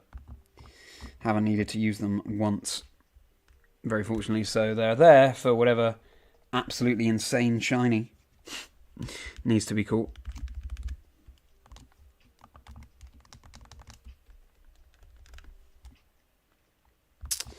You accidentally masterballed a male combi. Oh, wow. That is quite a story. That should have come out on the podcast, Shimon. And yeah, if you haven't listened to my interview with Simon on Chazingdra Chats, then do go and check it out. It was episode 4, I believe. I had a great time talking to Shimon. You can hear so many interesting stories from Shimon's childhood and beyond. But masterballing a male combi, that did not come up. And I'm upset that it didn't, Shimon. Okay. Filling up the Pokedex on Sword and Shield. That's so funny. A male combi. Of course, male combi cannot evolve into Vespiquen. Clues in the name, it's only the females that can become the queen bee. That's better. I'm sure you're embarrassed. You have that Master Guide, Luke. Amazing. The one with the shiny red cover. Fond memories of that. I used it so much that the cover fell off. My brother and I think I ended up more into Pokemon. Well, I definitely ended up more into Pokemon than my brother, actually. But he's 4 years older than me. He was more aware of the franchise at a good age for it, I think, than I was when Pokemon very first came out.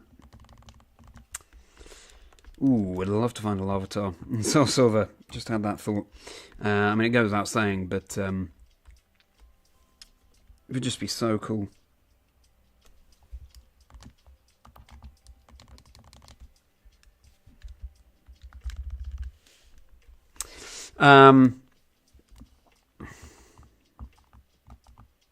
You found the combi. Great. Always use the Master Ball on Box Art Legend. You had a friend that also told me to save my Mewtwo as a kid, and I've always done the same through any playthrough. Fair enough. But that suggests that you always use it on the Legendary without trying Ultra Ball or anything else like that. Is that the case, Casey? Because I try and save it for as long as I possibly can. Third ever Porygon ran away. No. Oh, no. Shadow. Sorry. Sorry to hear that. I hope that you find... I hope that you don't even need to chain the next Porygon. I hope just a shiny appears. It's not looking good for your finding a Porygon in time, but hey. It could happen. May the odds be in your favour. You've mainly been using Master Ball when you're too tired or when you know it's a guaranteed catch for the memes. Yeah, fair enough. Also, I did a bit of looking into this the other day. I've never found a shiny Pokemon in a Terra raid. But they're out there, apparently. Apparently you can. That'd be really interesting to find. Would love to experience that at some point. Maybe I'll make that a quest or something. Finding a shiny raid Pokemon.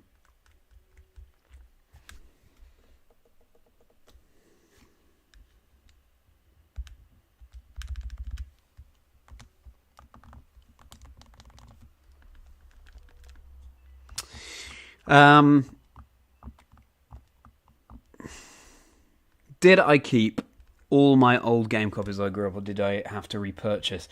I kept them all. Very fortunately, I kept them all. Casey, so no worries there. Yeah. I've had to have the battery replaced, and especially the silver, the silver that I have. I originally got a copy of gold from elsewhere. But, yeah, no, I kept them all. How about you? How about anyone else in chat? Have you had to repurchase any games that you sold and then felt like a fool? Especially because, of course, the games can be very expensive these days.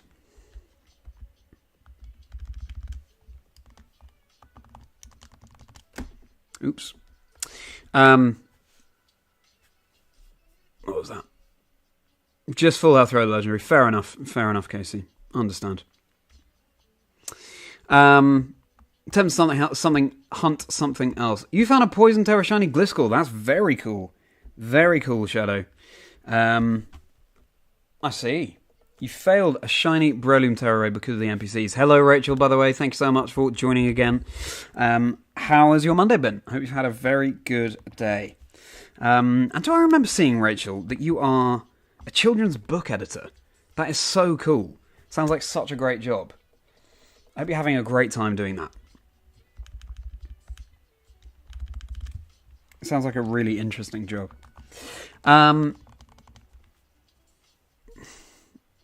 Stick to the Pori Hunt. Okay, don't give up. Yes.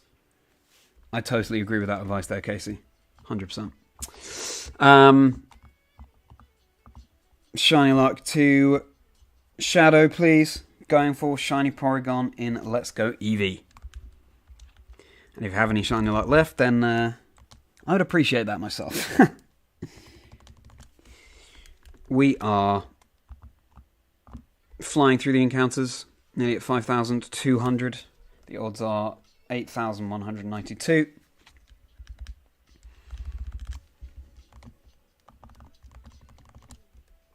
Larvitar there.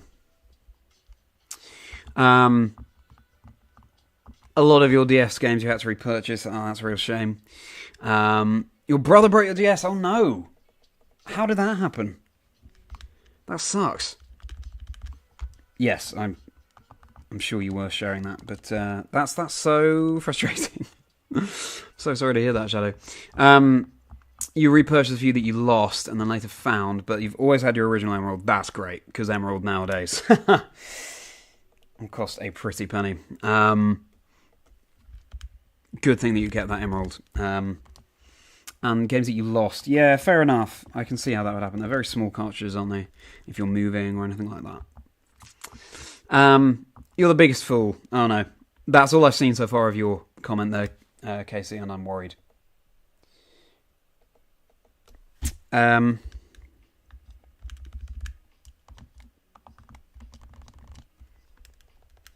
So.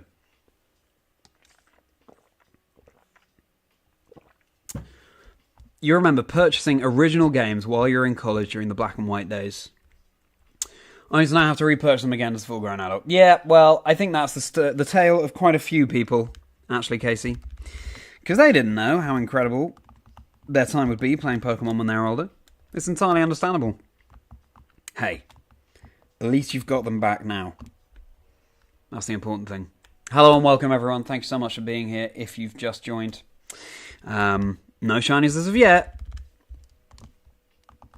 But we're getting there.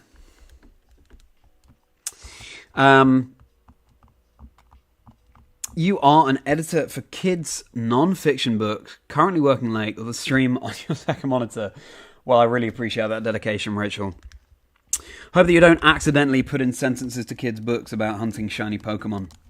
That would be fairly epic if you did. That sounds like such a fulfilling job, though. What are some of your favourite books that you've edited, Rachel?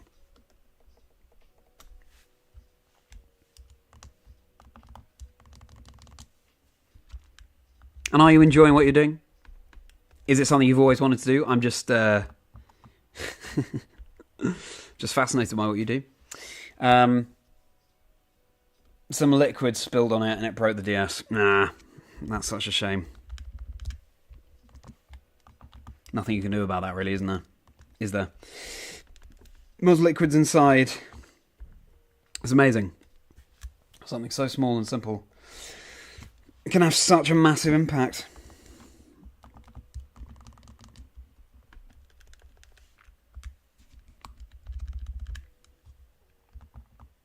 I like to think that doing this hunting is improving my dexterity no end. Okay, now it's coming out. ABBA. Okay, alright, Shimon. Alright, so. The next encounter, I'm going to ABBA on all games and see if it gimme a shiny. Here we go. Leaf Green, Fire Red, ABBA. Let's go. Emerald, ABBA. Let's go. ABBA. And Soul Silver. Let's go. So, didn't work for the Nidoran Execute there. Or the Lickitung, or the Apom. I think you've sold me some fresh lies there, Shimon, about the ABBA. But I appreciate your optimism. I appreciate you trying to come up with something to help me along.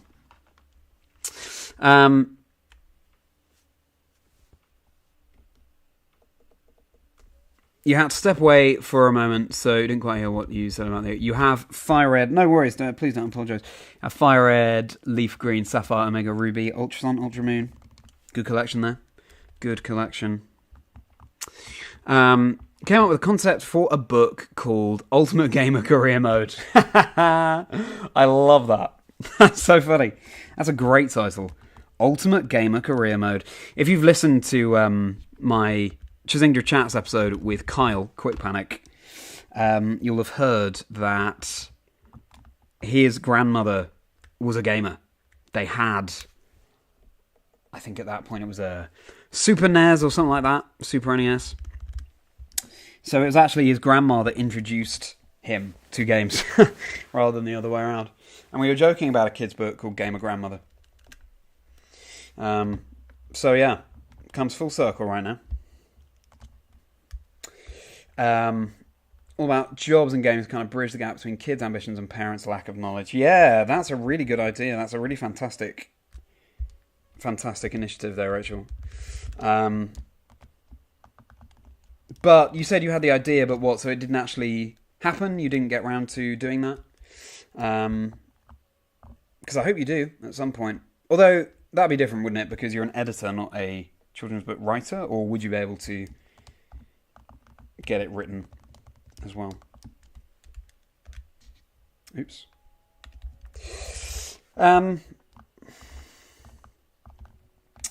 You never really owned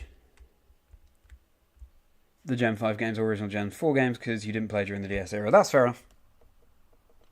Yeah. Sometimes, life gets in the way. I've definitely had times where I've been stepping away from Pokemon just because of other stuff going on in life.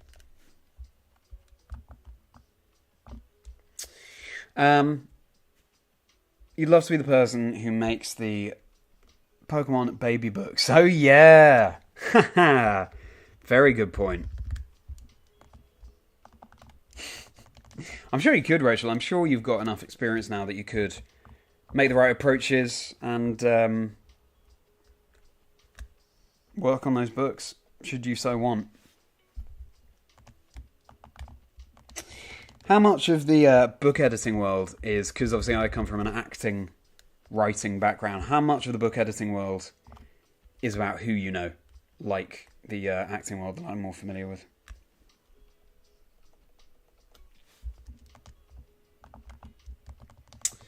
Shiny definitely happening today. Thank you, Rachel. I appreciate that. I believe. Let's do it.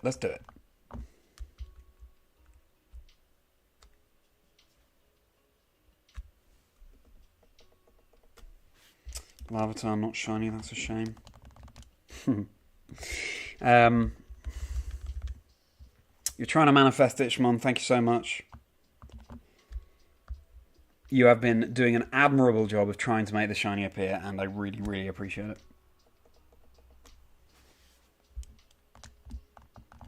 It's a really good concept there, isn't it, Casey? We all fully support you there, Rachel. It published in February 2022, so it's already out there. Oh my goodness. That's very exciting. Congratulations, Rachel. 2022. Okay. So, remind me what it was called. It was Career Mode was the subheading. Gamer Grown Up or something like that. You're on Switch 5. You can do it, Shimon. Since you weren't here at this point, Rachel, Shimon is playing on 8 different Switches in order to get through to the point in the game in Scarlet and Violet where you can terrestrialize, because he's organising a tournament this weekend. And obviously, the Terra option needs to be there.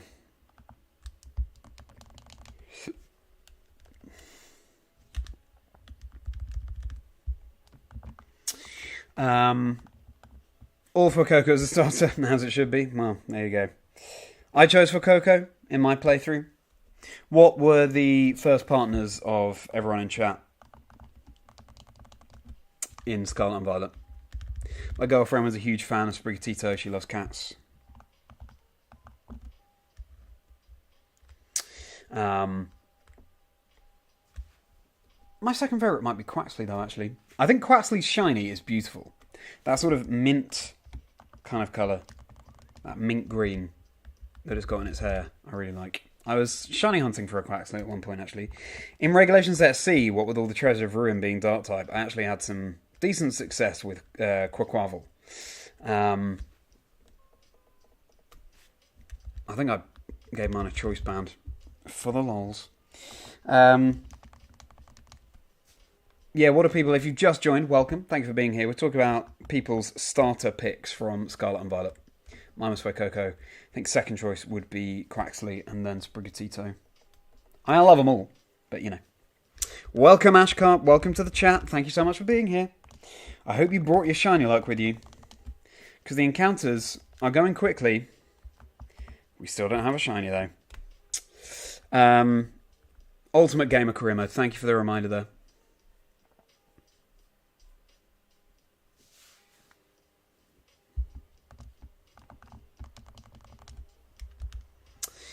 You chose Sprigatito Shadow. Yeah, good choice. Very cute Pokemon. Justice for Quaxley. Yeah, for sure. I don't think he gets ugly when he evolves. I think he's got those moves. He's got those silky smooth hips, for sure. And he's wearing those sort of... Looks like he's wearing those trousers.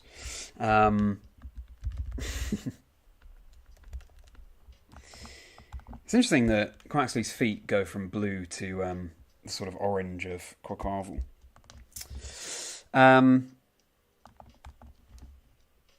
You always choose the grass starter. That's interesting. That's an interesting question to raise there, Casey. What type of starter do people tend to choose the most often? A-Switch is definitely dedication, yeah. All the leftover Quaxleys. Well, at this rate, you're not going to be getting many. Rachel and I are flying the flag for Quaxley, even though I did choose Fuecoco first. Yeah, he does bite. He's very cute. He's just so happy to be here. He's so enthusiastic about everything. Turtwig is the best starter of all time in your opinion. Okay. I'm not sure I even looked at the encounters there on Fire Red Leaf Green. It's a danger, it's a risk that we all run. And I hope that you guys would tell me. It would obviously be too late, but tell me in chat if I did run away from a shiny. Have I hydrated? Very good point. No, Quaxley just not a big fan of the evolutions. Thank you, Ashcott. I have been hydrating, but not right then. And yes, Casey spitting out the truth there. Turtwig. Turk Gang.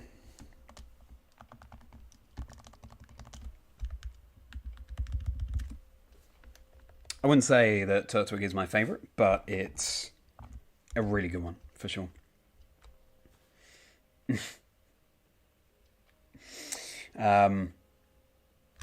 Water or grass. Shimon, you tend to go for grass. Shadow goes for water or grass. There ever did was. Only chose fire in Hoenn, Kalos, and Galar. Yeah, of course. Fennekin, so good. I rarely choose the fire first partner Pokemon, and Fennekin is a rare example. Fennekin and Fuecoco, I think, are the only two, actually, fire first partners that I've chosen.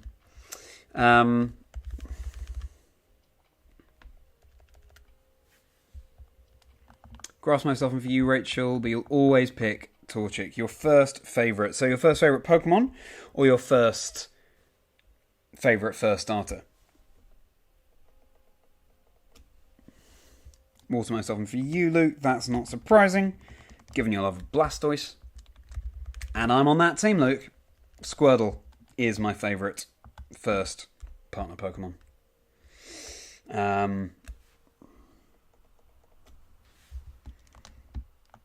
Because it was the first one I ever chose. I had Pokemon Blue, Blastoise on the front. Felt like I had to choose Squirtle. But also it was my favourite, anyway. So yeah. And in terms of types, I think overall I've definitely chosen water the most. But looking back, I have a growing love for the grass starters. Chikorita I think is great. Turtwig as well.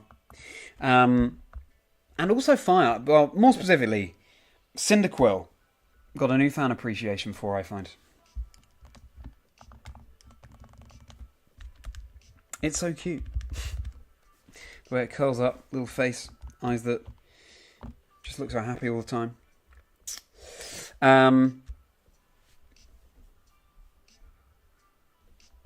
Oh, you found a shiny. I'm so sorry. I'm so behind on the chat.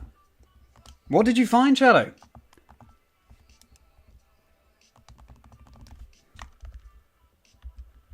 I have a weird reason for not liking Fennekin. It has hair coming out of its ears. It does have hair coming out of its ears, but kind of makes it mystical.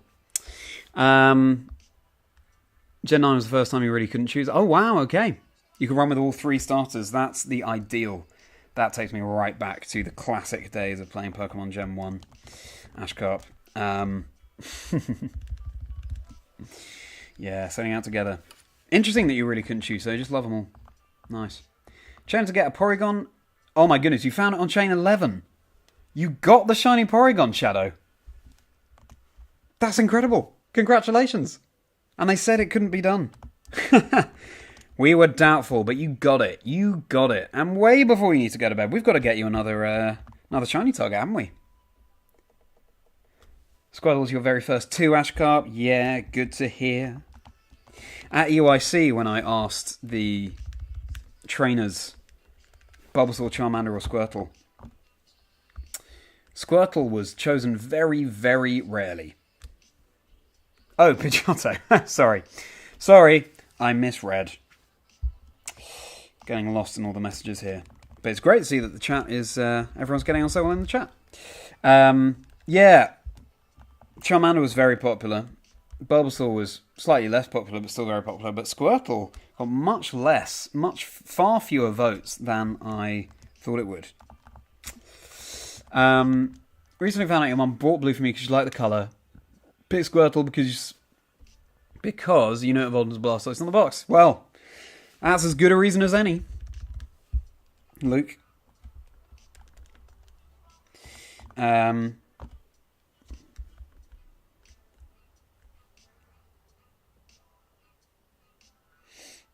Yeah.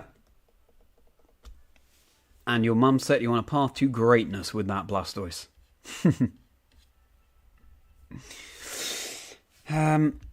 Right. Sorry I'm getting lost in chat here, everyone. Welcome back to the chat, Damien. Good to see you. Congratulations on your shiny. Well, there you go. You've got an unbroken streak, Shadow, of shinies in streams that I'm doing. So, I'm glad I'm bringing you that luck.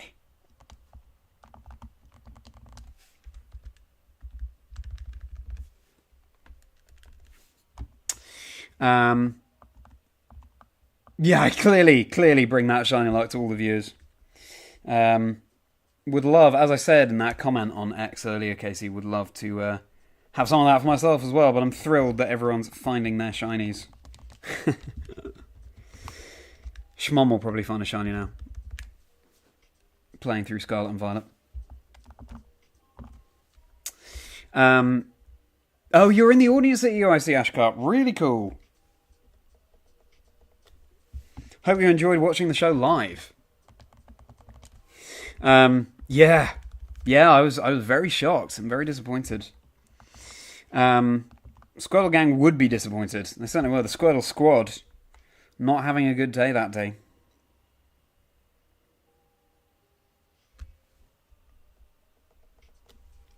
So I've got to reset our fire red, get back to that location. Bulbasaur is very cute. That's my girlfriend's favourite of the first partners, the Kanto first partners. Again, on the Porygon chain. Good, Shadow. Good. So cool that you've got that Pidgeotto as well. I hope that you're naming them appropriate. What nicknames are you giving to the Pidgeotto tonight and the Ursa ring yesterday?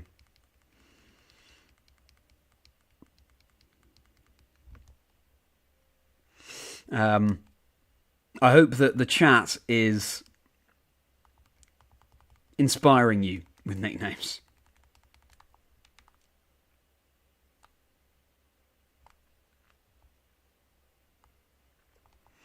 I'm glad that you appreciate the Squirtle commitment, EUIC. I mean, you know, I'm remaining unbiased there, but that is the first partner that I chose. It was just interesting to get the lay of the land.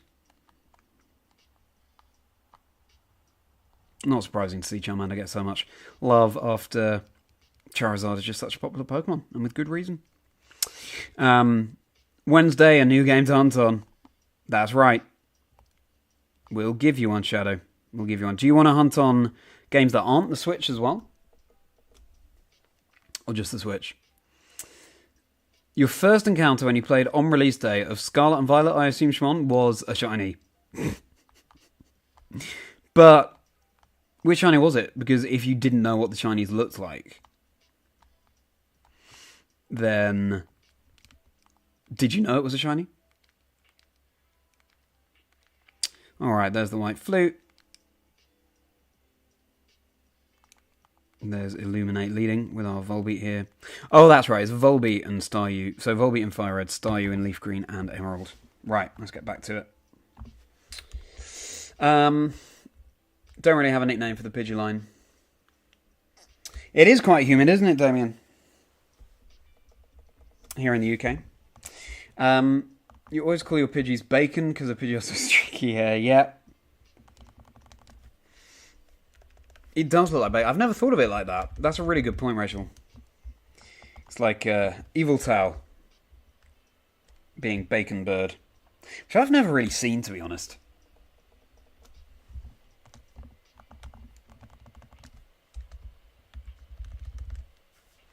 I don't really see the bacon similarity in Evil Tao's wings. I get the shiny a little bit, but then the white is just too white, you know? It doesn't look like the white that you'd find in bacon.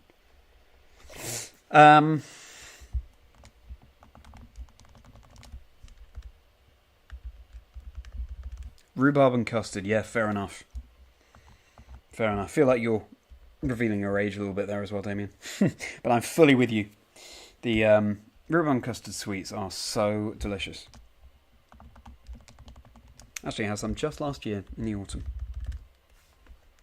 Got them from a old-timey sweet shop in York. No, in Canterbury. That was it.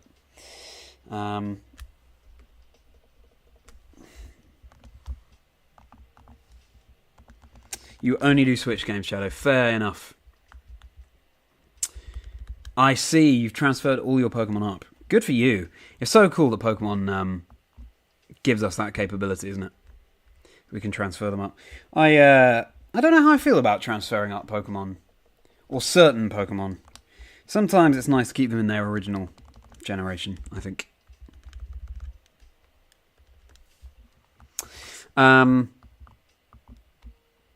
You thought it was like a female one, like with the Bound on Icy. What was the Pokemon, though, there, Shimon? I might have missed it in chat. Which Pokemon was it? Hamala. Like Pamela? Do you mean? Yeah, it is. I think it is the shiny Evil Tao that people talk about there. But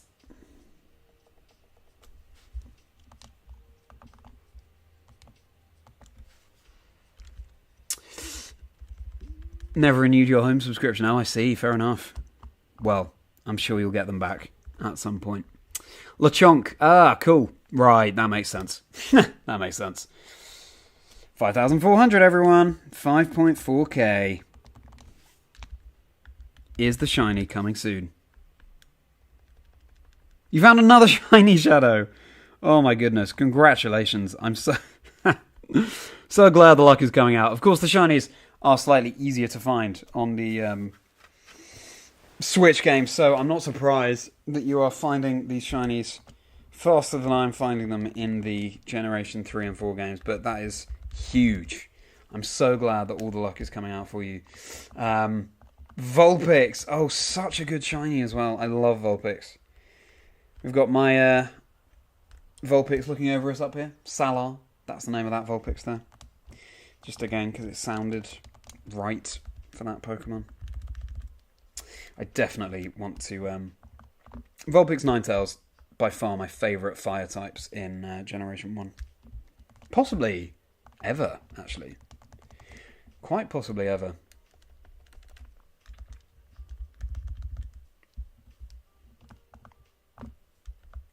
Oh, didn't mean to cast that Eradicate.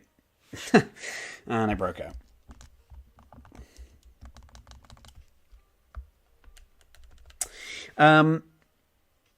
You need a new chain. Yeah, you do. You're finding all the shinies. Wow. Well, that means, Shadow, as well, that if you can't tune into the stream tomorrow,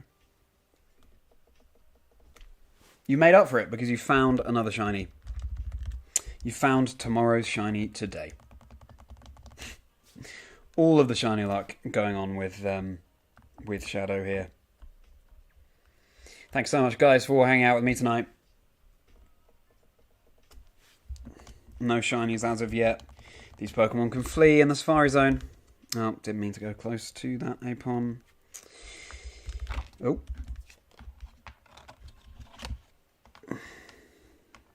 Alright. Favourite colour for shiny Pokemon? Very good question, Rachel. It would be turquoise. Partly because you don't get that many turquoise shinies. I love shiny Totodile. Latios is so cool. I just really love the colour turquoise. That's true. I might get a shiny when you're not here, Shadow. But we'll miss you so much. I miss having your positive energy in the chat. But I know that you're sending it from afar anyway. Yeah, what are people's favourite colour of shinies?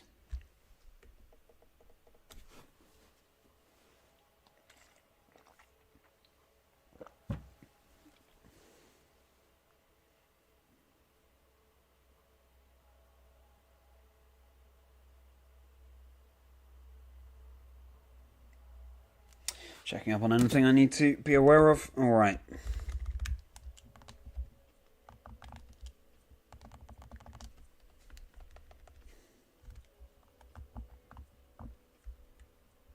Gold is your favourite colour of shiny. Strong answer. What gold shinies are there? There's Magikarp. Well, there was that gold event recently, wasn't there? So there was Magikarp, Rellor, and Varoom. Ho-Oh? Not so gold, I guess. Silver for Eevee, yeah, that's really cool. Black or white, yes. Black or white shinies are so cool. So clean. And of course, little shout out to Pokemon Generation 5 there. Black and white. Fortress, of course. Golden Balls. The football shiny Fortress. We have a song, and we had a song in the UK that was all about David Beckham and golden balls and football, because anything his boot touched would turn to gold. That's interesting. I got out of sync there somehow.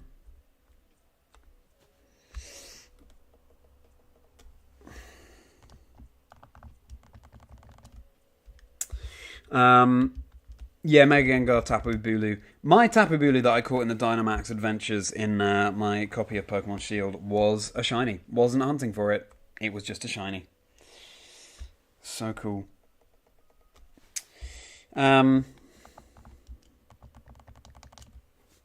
Blue. Clorf, Rockruff. Yeah.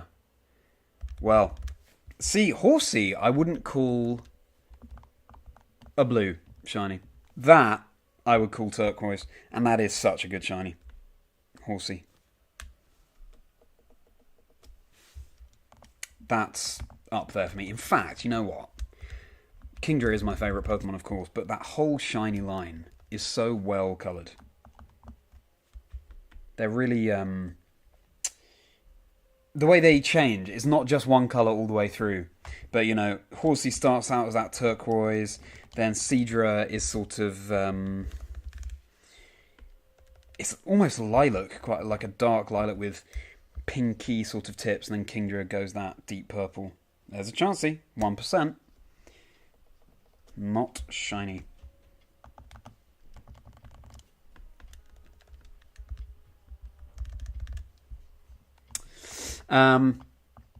You miss how some shinies turn more muted over the years. Meowth used to be so pink. Right. So as in, you miss what the shiny was before. Ashcarp. Some of the more muted shinies I think are really good. I really like shiny Glaceon actually, just slightly whiter. They can't all be like a Bruxish, can they?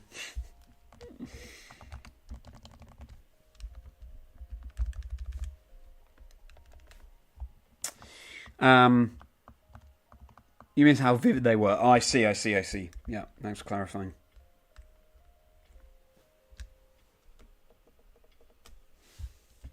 But hey, they all bring something new. Yeah, the whole Horsey line is elite for shinies, Rachel. Definitely agree with you there. You're going to bed, Shimon. In 5 minutes. Alright. Fine, I'll get the shiny then. I'll start messing around and I'll get the shiny. You know what? Just for you, we'll do another ABBA encounter. A, B, B, A. Let's go. A, B, B, A. Let's go. Oh, I didn't in the Soul Silver, but I will for the next one. No shiny.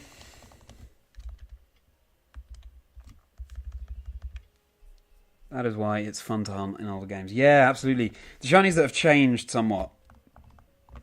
Always exciting to hunt. A, B, B, A. Let's see.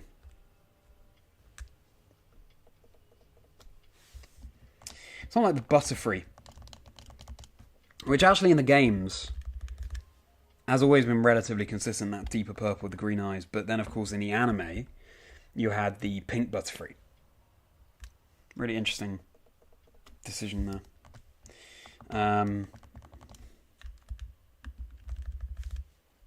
Yeah, interesting shinies that have changed, like Charizard as well. All great colours, of course. Oops.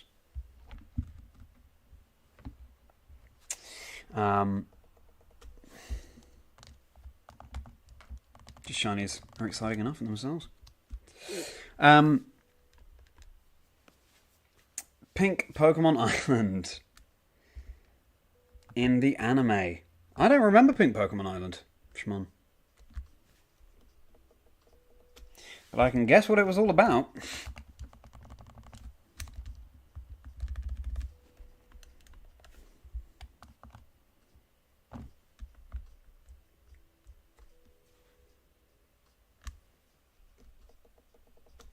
We are approaching 5.5k encounters, everyone.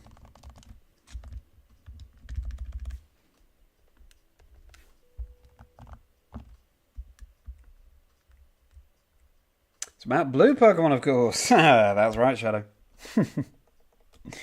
All Pokemon were pink because their food being only Petra berries. That's cute. What a cute reason.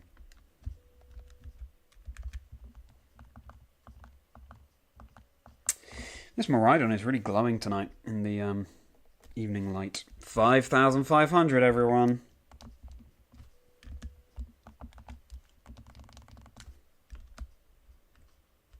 Somehow got out of sync with the encounters there.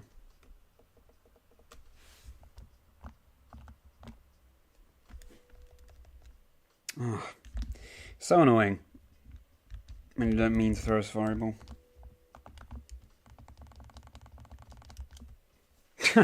We caught the Raticate.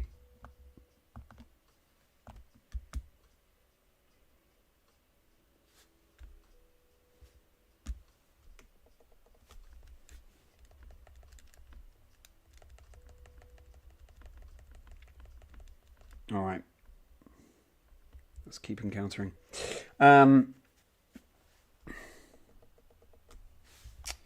Just remembered, on the topic of shinies changing, the changing colours of regular Gligar over the years kept tripping you up.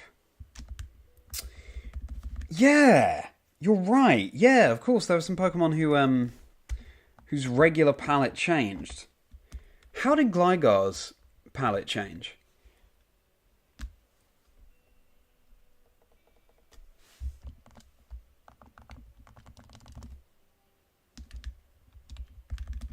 I can't remember Gligar's art too well, actually.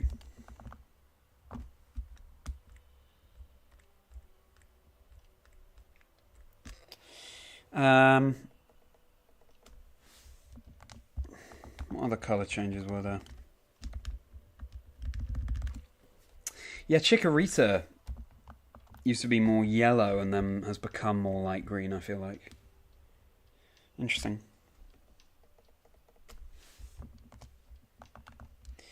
In Arena, execute Teddy, Ursa, and Lickitung. But no shinies. Thanks so much for hanging with me, everyone. Really appreciate it. You make the act of shiny hunting fly by, and it's always such a pleasure to hang with you all. Let's get a discussion topic going, shall we? Oh, wait. You looked it up to double check. Diamond and Pearl had it darker. Platinum had it as more blue-purple, so it looked close to the shiny. That's interesting. That's interesting. Wonder why it kept changing.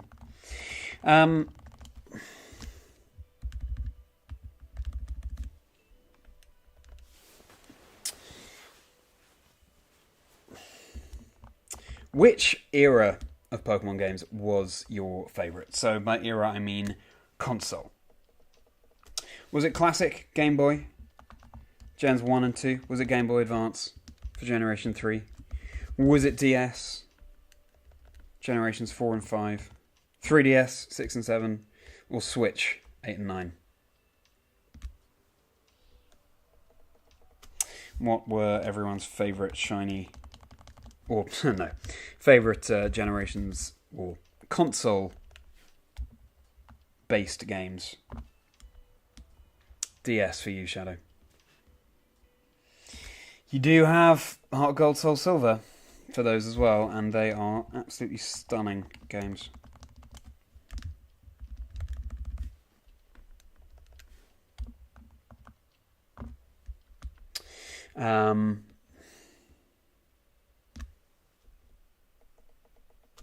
I am, of course, a little bit biased, with Gen 2 being my favourite. How about anyone else? Favourite era of Pokemon games based on the console? Shadow goes for DS games.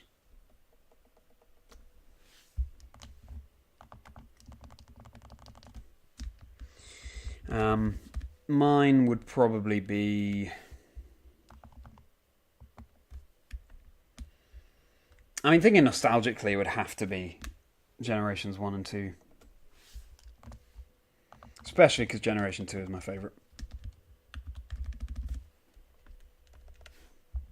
Generation 3, though, really good with the remakes, Fire Red, Leaf Green. As well, of course, as Ruby, Sapphire, Emerald, and what a game Emerald is with the Battle Tower. 5-5, 5-5, everyone. You would say the Switch, Casey. Nice. Yeah. Oh, Taurus and Chansey on screen. Not shiny, but cool encounters. Yeah. No, Sword and Shield and Scarlet and Violet have all been so fun. As well as Legends Arceus. Let's go Eevee and Pikachu.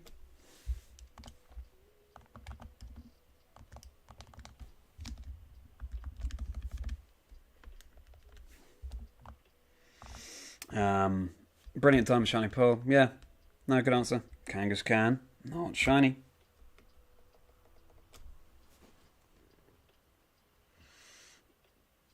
Yes, you do. You do need to force yourself to choose one there, Ashcart. Though I get it. It's a very tough decision.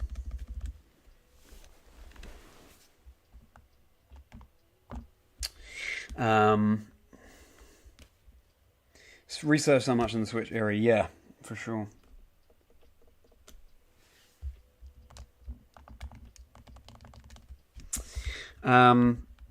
Do love the Game Boy Advance era though, if you're going straight nostalgia, fair enough. Was that your first era of Pokemon games, Casey? I was saying earlier, by the way, I was inviting people to join the Discord community that I've set up, Chazingdra's Chocolate Factory. But apparently, the Discord link that's in the video, in the description of the video, is invalid. So I apologise about that. I'm going to get a link working as soon as I can. Then we can all hang out, even when I'm not streaming. Build a little Chazingdra community.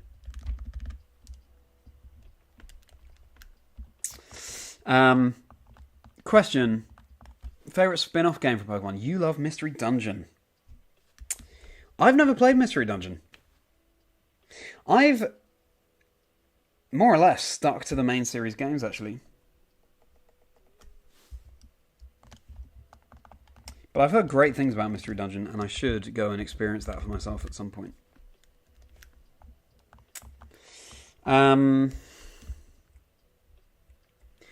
Game Boy Advance era that's most nostalgic for you? I was at it from the start, but was... Sorry, just checking those. Getting to the age where you're understanding everything. Yes, I think that's crucial. Ashkarp. Because when Pokemon came out with Generation 1, I was slightly too young for it. It was Generation 2 that really took hold of me. Yeah, because, as you say, I just think I was in that age sweet spot for Pokemon at that time and the way it works.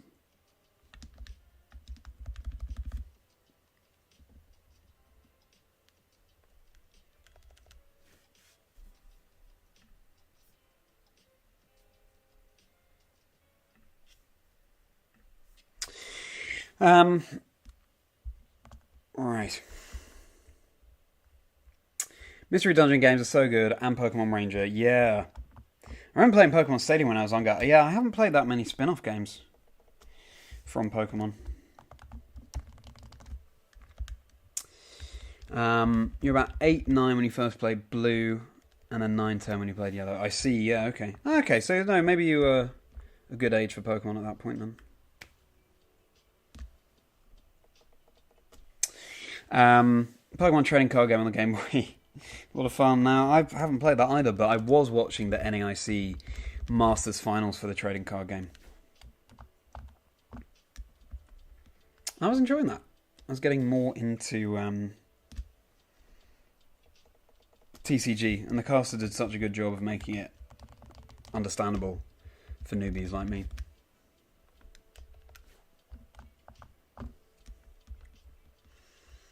Your version of Red was just you using a Blastoise and not building a team. Yeah, fair enough. That can be the way. Just have that attachment to your first partner Pokemon.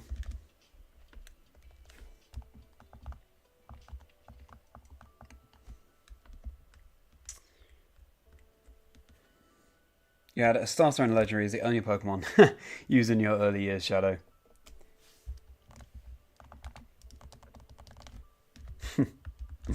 Yeah, I think that's common for a lot of people's early playthroughs.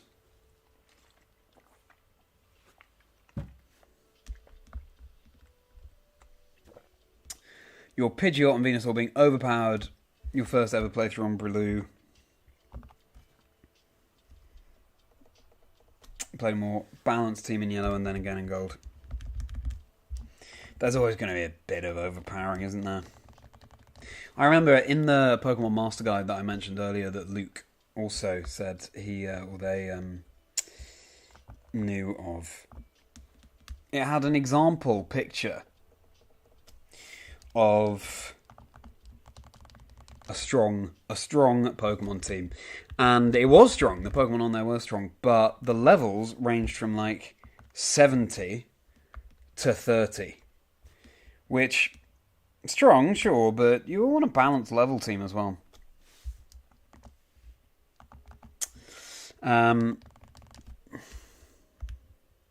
Only leaf green by the time I had a proper team, you think? Yeah.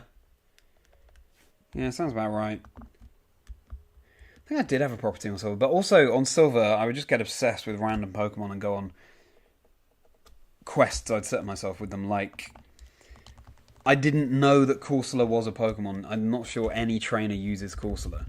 I just fished it up in Olivine City. Don't know if I was looking for a particular Pokemon or just seeing what was around. And I was so excited to find Corsola, because again, I'd never seen it before. So I'd then have that on my team and see where it went. So I think my team would sort of meander. I remember in, I think it was Silver,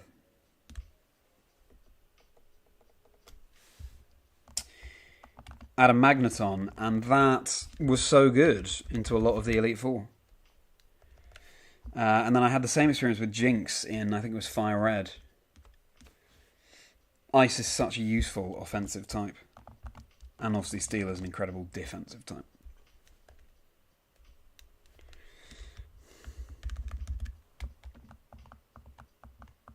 The Corsola story was like you discovering Yanma. Well, tell us.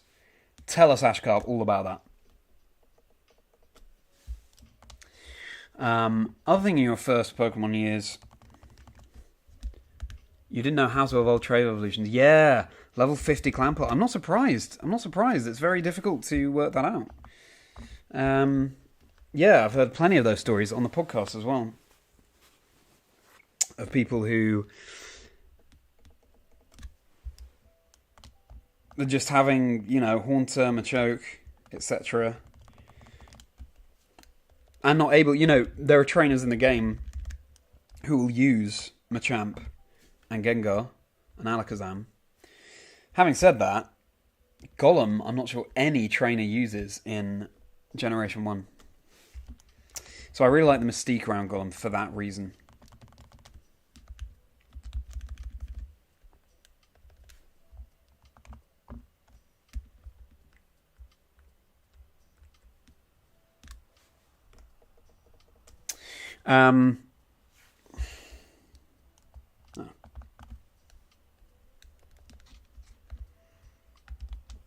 Didn't have people to trade with. Yeah, exactly. Yeah.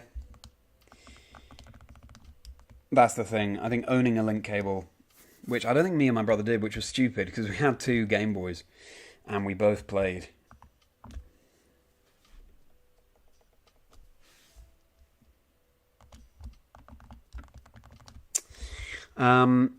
So, Ashcarp, your Yanma story. Here we go.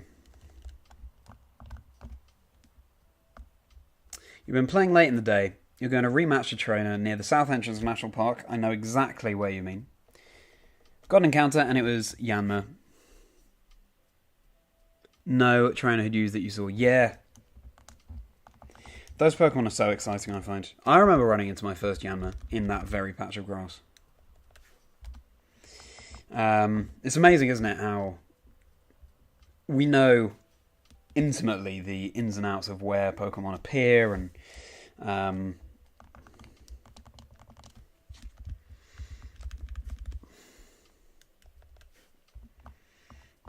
we just know these games like the backs of our hands, and that's what playing the games for so long will do.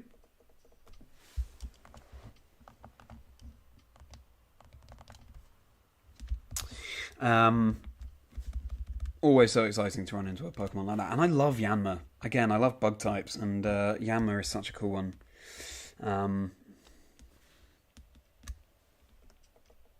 Would love it to be more competitively viable, but they can't all be. They can't all be. Had only one console to share with your brother, Shadow. Well, fair enough.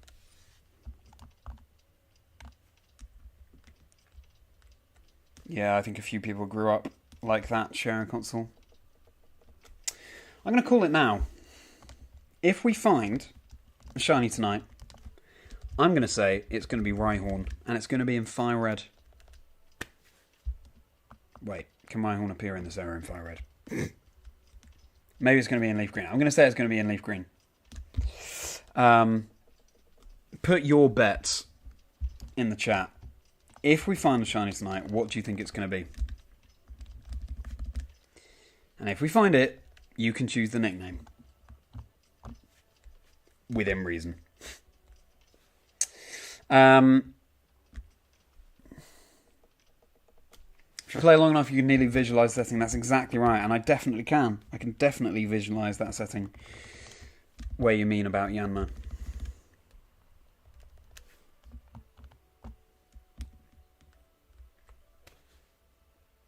You did like that Kieran had a Yanma in the DLC. Yes. Yeah.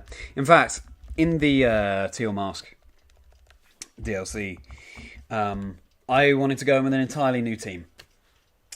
And so I called a Spinarak, I called a Yanma. Obviously, don't have any type diversity going on there.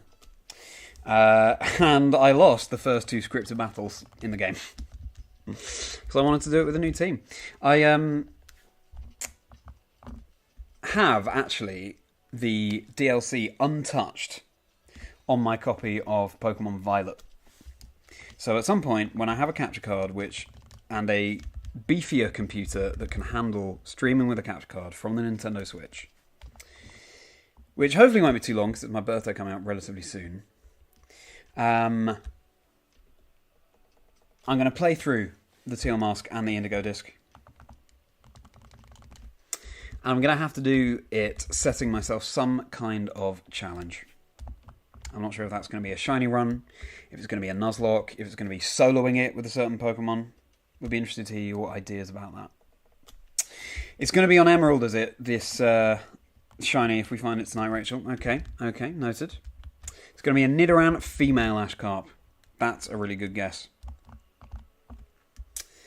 You're saying the Magneton. This is a Soul Silver, so you're saying Magneton in Soul Silver.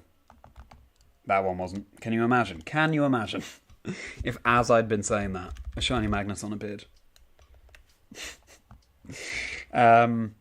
Okay. Good guess. Or an Nidoran male. You only get one guess, Shadow, so I'm going to go with your original Magneton. But, you know, if a Nidoran male appears, then kudos to you, of course, all the same. You love doing the DLC with new teams. Yeah, I'm looking forward to doing that. You did it in Sword 2 and it was a lot of fun. Yes. Catching newly available Pokemon. I think, you know, because otherwise you're just breezing past with your very, very high levels team. I want to make it a bit more of a challenge.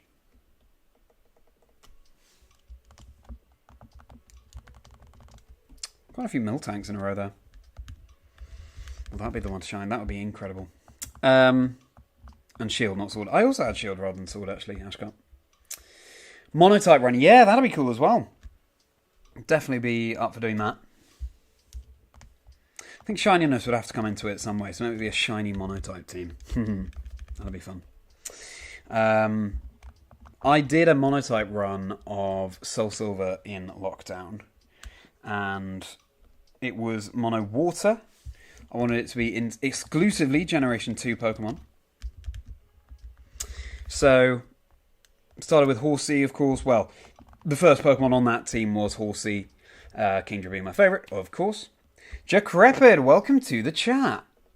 Thank you so much for being here.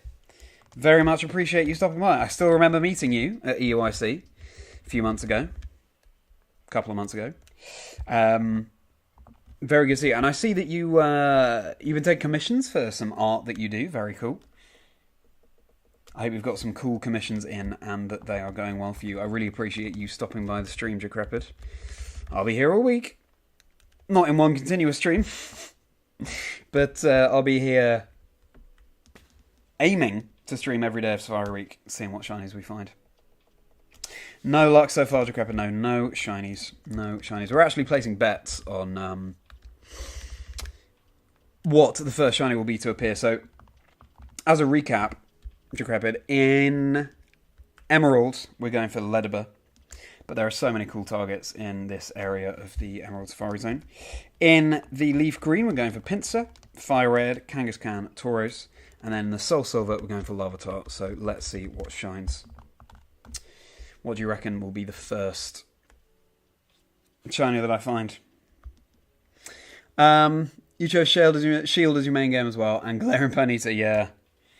Yeah, really nice regional form, Galarian Ponyta. Marshmallow Horse. He's finally understood a lot more of the game mechanics in Game Boy Advance era. Ruby and Sapphire and then delving back into Fire Red, Leaf Green. Yeah, absolutely. Step away and just got back to finishing that message. I see. Yes, I was going to say, the conversation has somewhat moved on there, Casey, but hey, appreciate you finishing the thought. Yeah, it was. It is crazy that it's more than a month ago. Time has really flown. So much has happened since then. Got a Pinsir and a Venomoth on screen.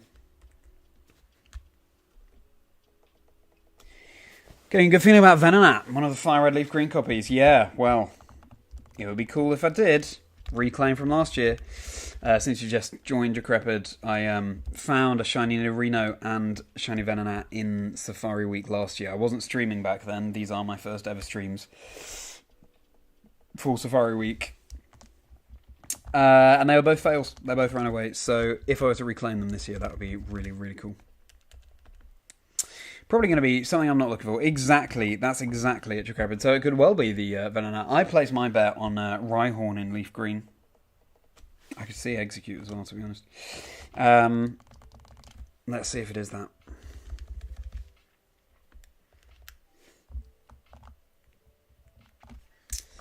I remember when I was younger, I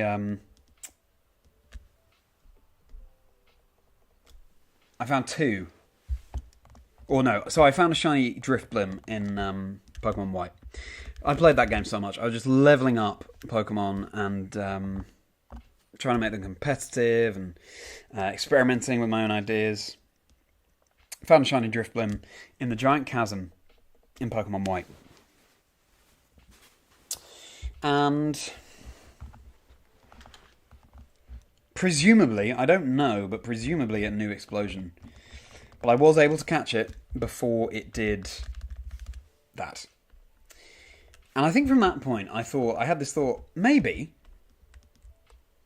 the game makes it so that you can't fail shiny Pokemon. Because that'd be so disappointing if you found a shiny and then you weren't able to claim it.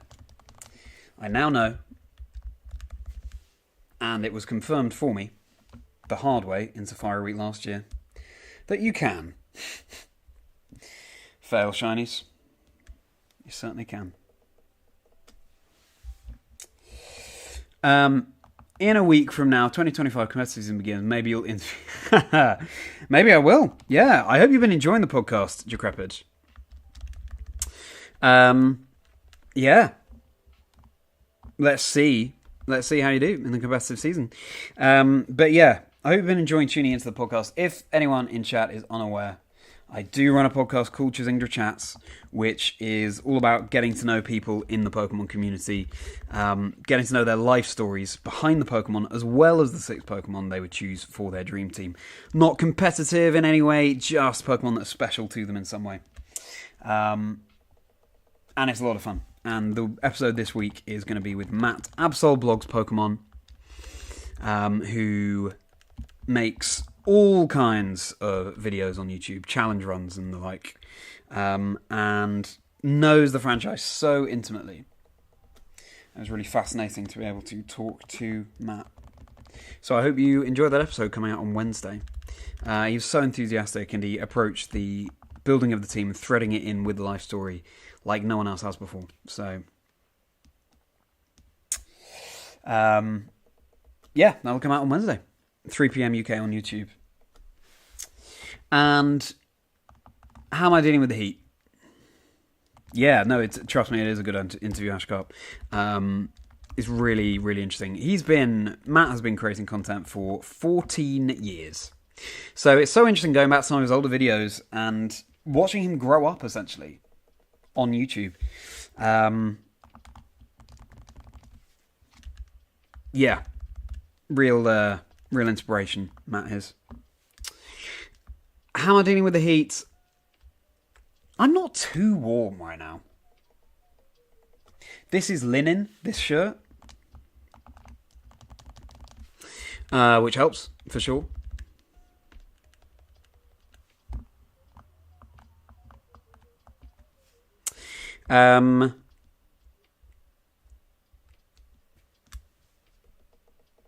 Yeah, I don't think this room is the warmest room either. Got some big lights on me, but again, they're not too warm. They're not too warm. How are you dealing with the heat, Decrepit? Because it is pretty humid here in the UK. And yeah, thank goodness I avoided the exploding shiny Drifblim. I'd have been so disappointed. Yeah, really cool find, shiny Drifblim. Your dream team will be unique, let's say that much. Okay, well, no further questions asked. I'm looking forward to, at some point, hearing what those dream Pokemon would be.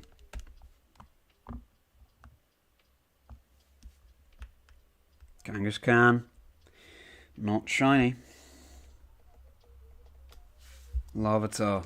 Not shiny.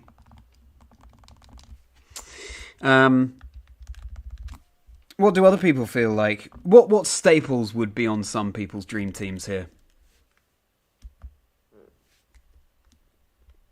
Which Pokemon do you know would be there?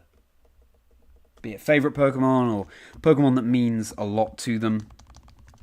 Because I think it's really interesting to think about. And like, it's defined however you want. It could chart your life with Pokemon. So different Pokemon for different time periods of your life. Just broken 5,800, everyone. We are blazing towards 6,000 encounters. And we're getting ever closer to odds. We're getting as close to odds, which is 8,192, as we can tonight. So that we can reach odds and surpass it tomorrow. You've been at work, so you're not dealing with the heat too well. How have I got out of sync here? Thankfully, the back is nice and cool, so that helps. Okay, that's good, that's good, that's good. What work do you do, Decrepit? And how are your commissions going? Swampert and Zoro would be on your team for sure. Good choices, Ashcart. Good choices. You do... With Swampert... So, Swampert presumably, therefore, would be your first partner Pokemon. Probably most normal being Greninja. Okay. Definitely a cool Pokemon.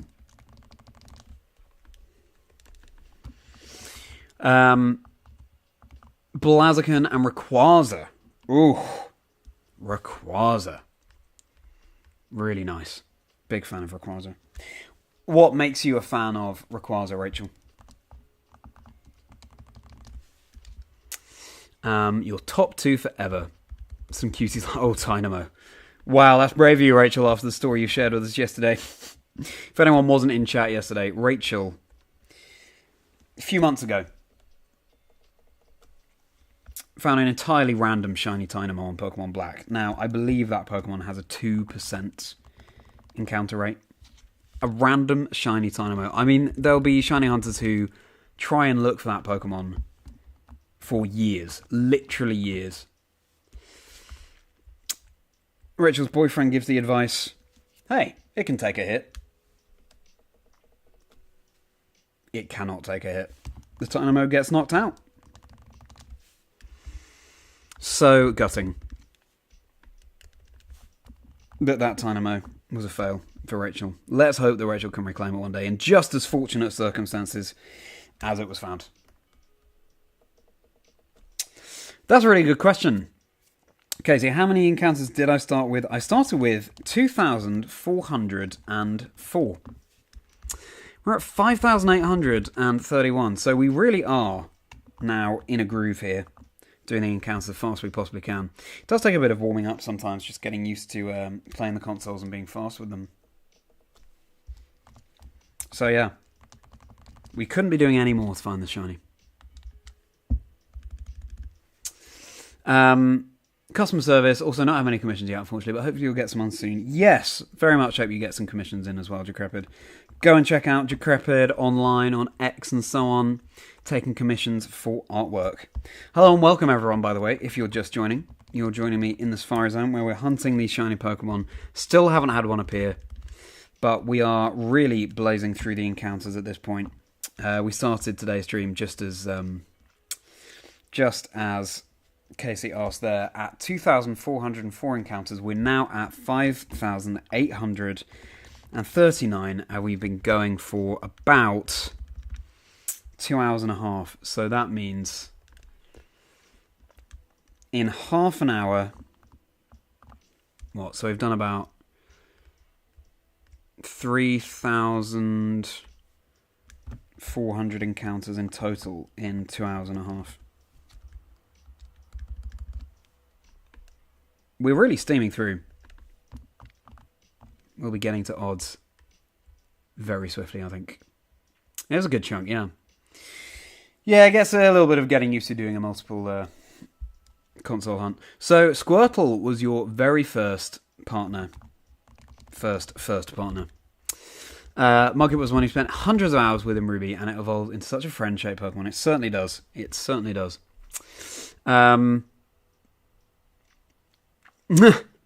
I'm glad you feel that I retold that very well, Rachel.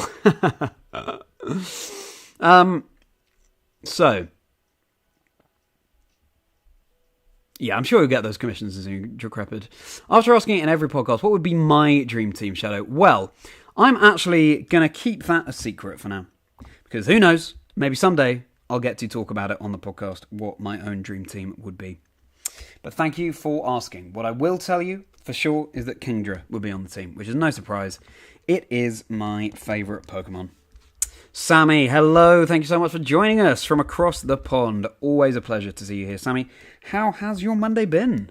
Have you had a good day? Has been boiling over in America because it's certainly been very warm here in the UK. And you might not believe me based on the reputation that the weather in the UK has, but it really has. And specifically, it's been humid in the UK, which is arguably the worst kind of heat. That sticky, sun not out kind. You thought that told you I was shiny for a second. Well, let's hope that it wasn't. If it was this one, no, it wasn't.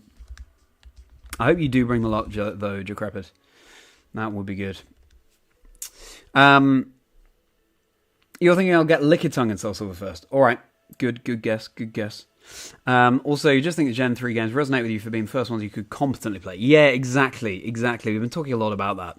The ones that you can competently play, because when Generation 1 came out, I was too young to play the games properly. And so it was Silver that finally I was able to sort of make some inroads with, you know? Yep, exactly. 4 arms Decrepid would be great to have. For now, it's time to reset this copy of Leaf Green. What advice would I give to my younger self, knowing what I know now? Again, Casey, I'm sorry to disappoint you. I appreciate you picking up on that question for the podcast, but I am going to keep that to myself as well. Because, otherwise, if and when it happens, it's just not gonna land as resonantly, I feel, when I'm asked that question. But certainly lots of advice that I would offer to myself. Yeah, we've got Staryu leading. We've got White Flute active. Good. Highly recommend if anyone is hunting in the Kanto Safari Zone this Safari week to transfer over a White Flute and also get yourself a Pokemon with Illuminate, so a Staryu in Leaf Green or a Volbeat, for example, in Ruby Sapphire. Trade that over as well, because it makes the encounters go so much faster. It means you can be so much more efficient hunting.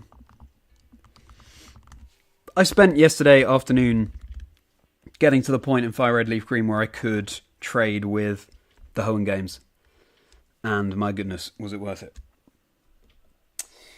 Tayeki, hello, very good to see you again. Thank you so much for joining the stream. I am very well, thank you. My day is going well. It's been lovely weather today in the UK. I hope you're doing well as well. In Mexico, I believe, if I remember correctly. I bet it's boiling over there. Very much appreciate you being in the stream as always, Tayeki. Wonderful to see you. You've been busy washing dishes, Sammy. Sorry to hear that. I hope it was interesting in its own way. I hope that you enjoy just chilling with us tonight. Take your mind off those dirty dishes. Let me see. I need to keep up with this chat. Make a podcast episode of my Pokemon life, maybe. Yeah, maybe I will. Maybe I will, Shadow. Certainly a lot to talk about in the Pokemon world.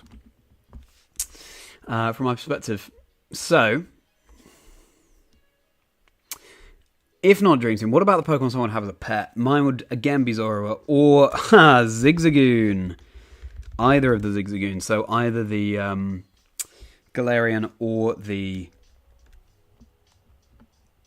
That's a really good question, actually. What's the adjective for Hoenn? We've got Cantonian, we've got Jotonian. We've got... Oh, and Sinnoh. We've got Unnovan, Colossian, Alolan, and Galarian and Paldean. What do we say for Hoenn and Sinnoh? Hoennian?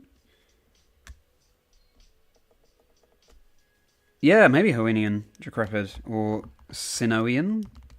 Interesting. Interesting that we've never thought about that before. Your first Pokemon game was Pokemon X, because you actually didn't know Pokemon existed until then. Good time to start again, though, in your opinion. Yeah, absolutely. Pokemon X, nice. You didn't know Pokemon existed until then. Well, fair enough. Fair enough, Decrepit. I hope you enjoyed playing through X. What's your favourite Generation 6 Pokemon, Decrepit?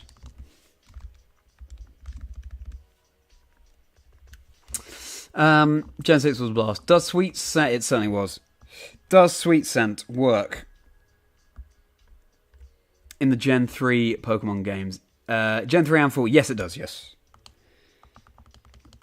I am 99% sure you can use Sweet Scent from the menu in Gen 3, and I believe so in Gen 4 as well. You can certainly use Sweet Scent in the in Brilliant Diamond Shining Pearl. So yes, I believe you're right there. I think it would be cool for you to do and 6 Pokemon 1 life journey of yourself for a big milestone episode like 100, maybe. Well, maybe that's exactly the thought I've had as well. We'll just have to see how the podcast goes. I mean, it would be amazing to reach 100 episodes. I'm just loving doing it. So I'm pleased that people are enjoying listening as well. Do go and check out Chazingdra Chats, my podcast, when you guys can, on my YouTube channel. Learning people's life stories as well as the 6 Pokemon on their dream team. You've had a couple of rainy days recently, so it's been nice to have a break from the warm weather. Absolutely, my goodness. I can only imagine how hot it gets in Mexico. I am not built for heat at all. And as you can see, quite a pale person. So...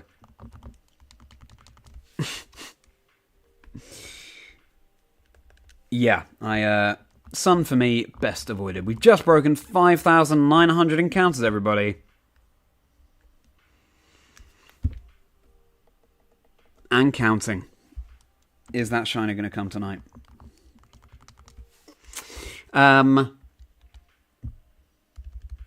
Could even bring back Lee to interview me. Yes, exactly, Casey. Yeah, I've had that thought myself as well. We'll have to see. 100 episodes is a long way off, so we'll have to see what happens between now and then. But it would be a pleasure to talk to Lee, as it always is. You'd love to have a pet Sizzlipede. Bugfire. And there aren't that many Bugfire types. At all. Sizzlipede's cute. So I have an answer to this. To which Pokemon we'd have as a pet. And that is... this one up here. Vulpix. I was thinking about this when Detective Pikachu came out. Where everyone has some kind of partner Gen 1 Pokemon. And Yeah, I love foxes. I love the Vulpix line.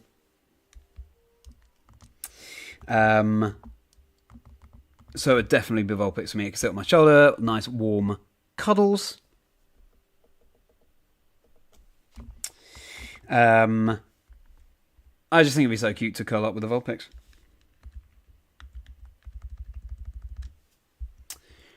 You love a Daxpan as a pet. Next to your favourite Pokemon, yes. Daxpan would be great and very helpful to have around as well. Very, very cute. And well-baked body, such a good ability. Greninja, if you count Megas, then maybe Mega Gallade. As a pet, do you mean? Mega Gallade as a pet would be an interesting one. Don't see it so much as a pet. Someone from the Heat 3000, year 3000, yeah, that's right, well, it's also Heat 3000 at this rate, James. Welcome back to the chat. James and I go way back. Go back to university. Thanks so much for joining again, mate. James, also a Pokemon fan, has recently been playing through Leaf Green. Did you get to the Sevi Isles, James? Did you play through those as well? Or did you call your playthrough at the Elite Four? Year 3000, little busted shout out too. Call it a day at 6,000 encounters. Well, entirely fair enough. Entirely fair enough. Let's see if we can get that shiny before 6,000 encounters. Shadow. Specifically a Cantonian Vulpix. Yeah, I mean, Alolan Vulpix is great. James, we were just talking about which Pokemon we'd want as a pet. And I said Cantonian Vulpix. This guy right here. Love foxes. Nice to cuddle. So cute, right around on your shoulder. Yeah, that would be my answer. What would your answer be, James? What would be the Pokemon you'd most want to have as a pet? Also,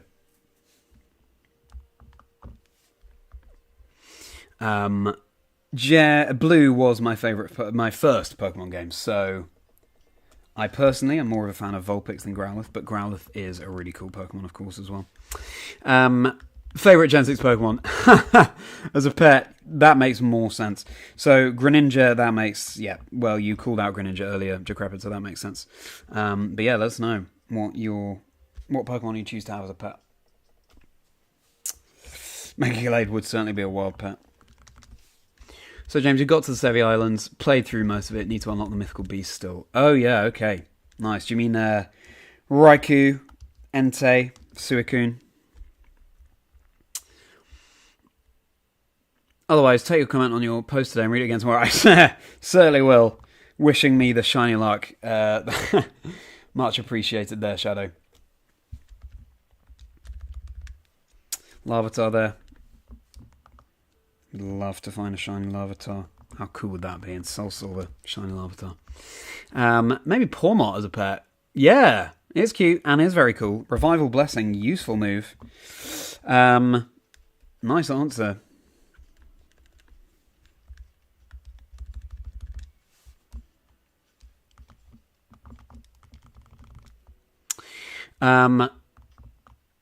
Original Growlithe. You love Hisuian Growlithe. Okay, Rachel, yeah.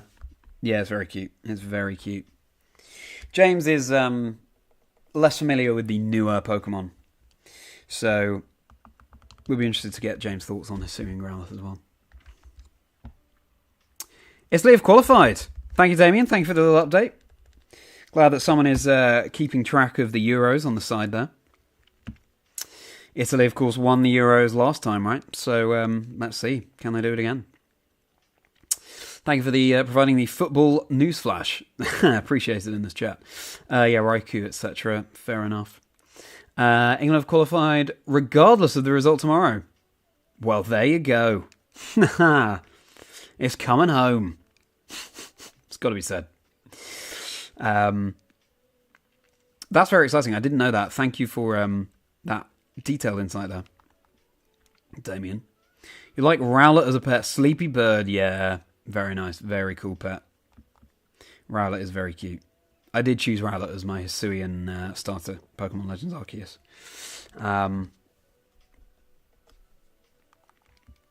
But I think overall, actually, my favourite of the Pokemon Legends Arceus starters is Hisuian Typhlosion. I don't tend to go for the fire, but just that design, the way it looks slightly friendly, the ghostly fire it's got around its neck. I love how it's sort of indigo. Really like it. Really like it. Calling it a day on the Let's Go Eevee game. You got 2 shinies. Yeah, well, hey, fair enough. Fair enough, Shadow. 2 shinies. I'm so glad that someone's getting shinies. That was Pidgeotto, and it was the... what was the other shiny you got? Vulpix, of course. Yeah, very jealous of that Vulpix. That is, of course, my pet. That I mentioned. Pokemon I'd have as a pet. This is where we go to hunt the Tauros and the Kangaskhan in the copy of Fire Red. So now we're back there with another random encounter. Is it going to be shiny? No, it's not. It's going to be an in-around mail.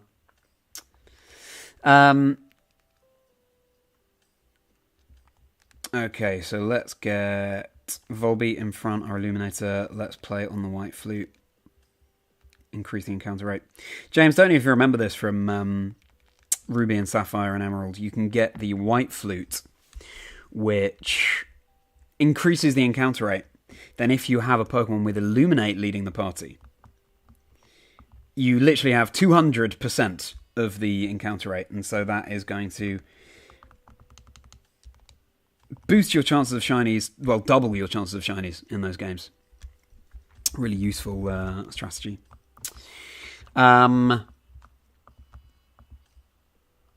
You have a crazy pet idea that probably wouldn't work well, but it'd be kind of cool. 3 cool but wild ones, actually. Latias, Latios, and Tyrantrum. Yeah, I think Tyrantrum might be a nightmare to control, to be honest with you.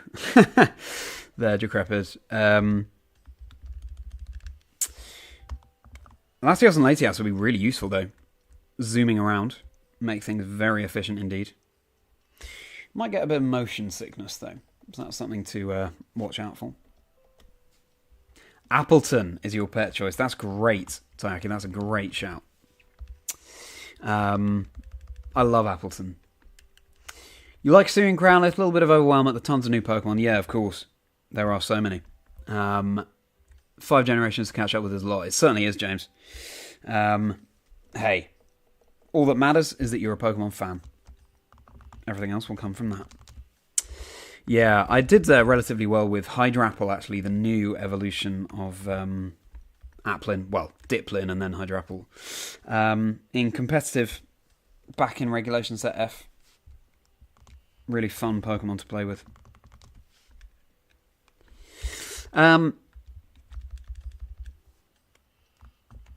So, Typhlosion looks like mystical. Love the design. Yeah, Hisuian Typhlosion's so good.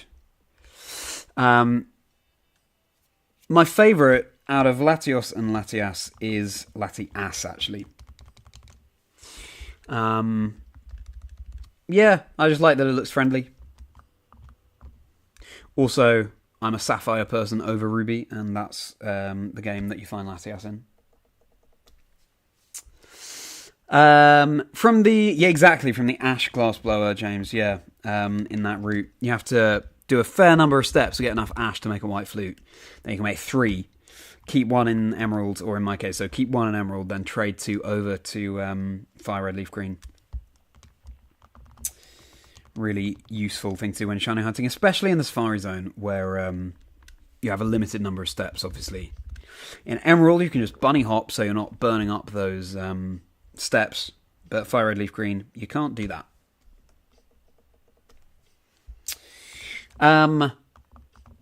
They give you a quick free ride to work, exactly. That'd be very handy from Latios and Latias. Hydrate time. 1,025 Pokemon right now, that's right. Incredible number of Pokemon that we've got at the moment.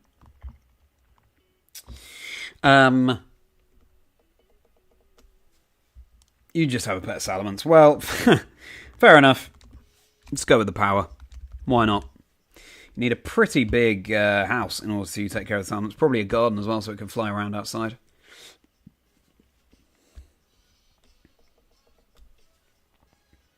Imagine being able to go to any Pokemon event without having to pay for flights. Yeah, true, yeah. Your friendly neighborhood Latias. That's exactly what it is.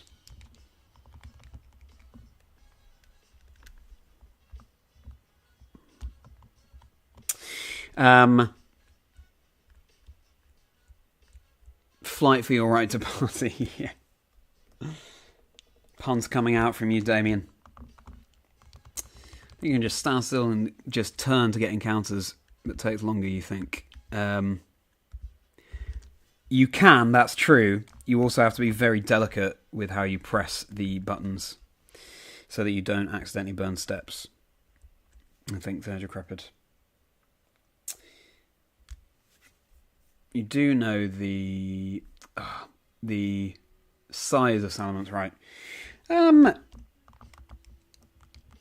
I don't know exactly, but I assume it's pretty big. Am I wrong? I mean, based on its sprite in Scarlet and Violet, pretty beefy.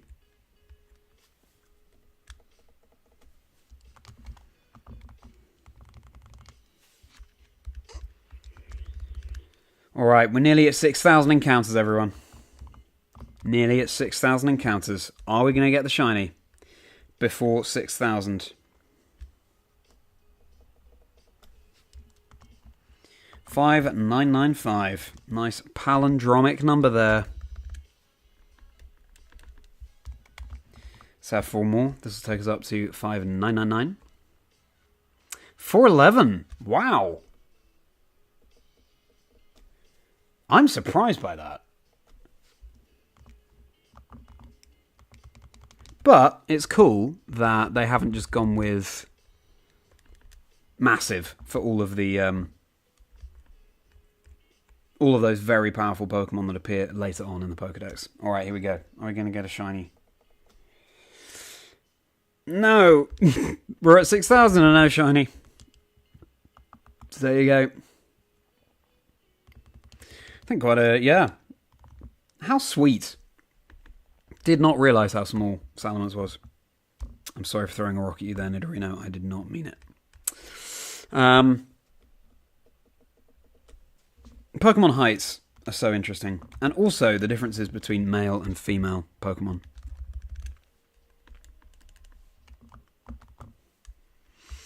And there are so many more than I always remember.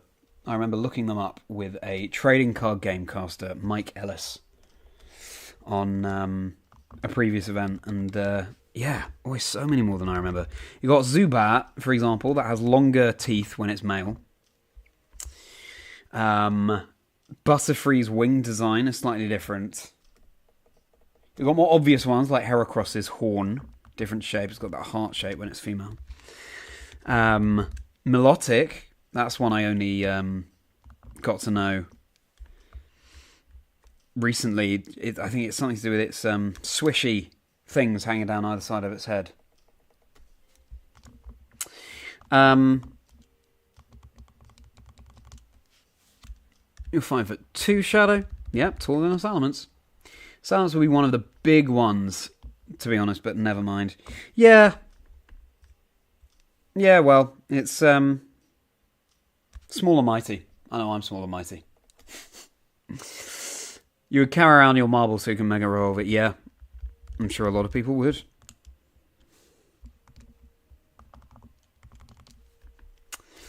You really like the difference between male and female Meowstic. Yeah, it's really cool. The French attire. You're going to bed? Yes, of course. Sleep well. Shadow, thank you so much for stopping by the stream. It means a lot to have had you here. And enjoy your dinner tomorrow night. Hope to see you... Hope to see you on Wednesday, if not tomorrow. Thanks so much for stopping by. Thank you for sticking it out to 6,000 counts. Congratulations on these 2 shinies. Sleep very well. Thanks, Shadow.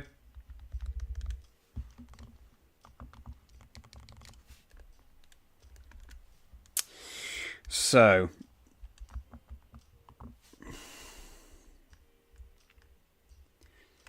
Mega Salamence and Legends ZA. Well, hey, everyone's very excited to see those Megas back. Registeel is the tallest of the original Reggies at 6'3". Thank you for that. Thank you very much for that. Decrepit. That's actually smaller than I assumed. Good factoid there. I wonder why steel is the tallest. Quagsire difference is so subtle and you can only tell from its back. Yeah, what is the difference again? Between male and female Quagsire, Casey. Regice 5'11", Regirock 5'07". Interesting. Wonder how they decided on the heights of the Regis. Flabebe may well be the tiniest. Even tinier than Tynamo. It's got tiny in its name. I'm not sure if someone can confirm that. You're the same height as Registeel, Star Child. Wow. Tall guy. I can only dream of being 6'3". I am 5'6".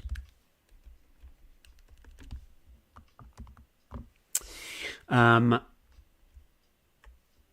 thought Registeel would be shortest. Why did you think that, Decrepit? What gave you those shorter vibes from Registeel? The male Quagsire has a more prominent spine fin. Yeah, I know what you mean. Female is smaller or less rise off the back. I see. Wow. I love that they thought so much in detail about those differences.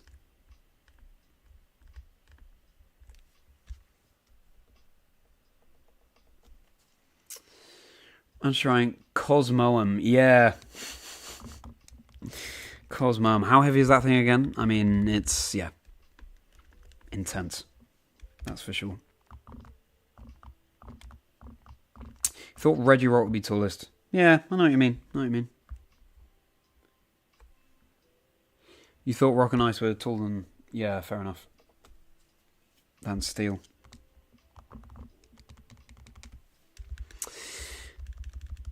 It's the heaviest Pokemon with Celesteela. Yeah, absolutely. The lore behind Celesteela is so cool. I need to brush up on that again, but... Ultra Beast, such cool concepts for Pokemon.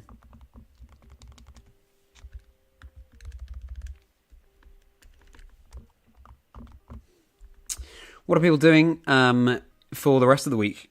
What plans do people have? I'll be continuing to edit my episode with Matt Absol-Blogs Pokemon, and I'm very much looking forward to that. I had a fantastic time talking to Matt. That episode will come out on Wednesday of Chazingdra Chats.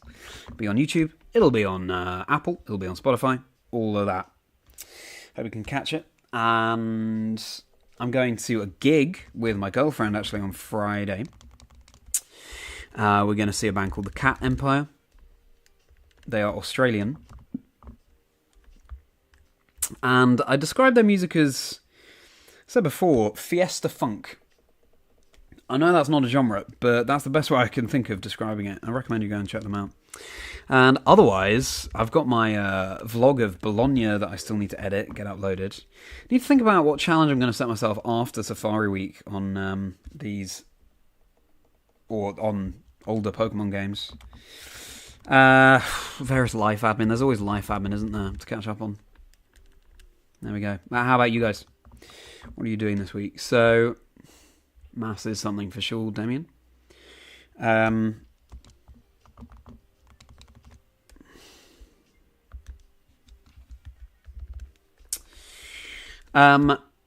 love the Pikachu and Raichu male female difference. Subtle enough, but if you're looking, definitely noticeable.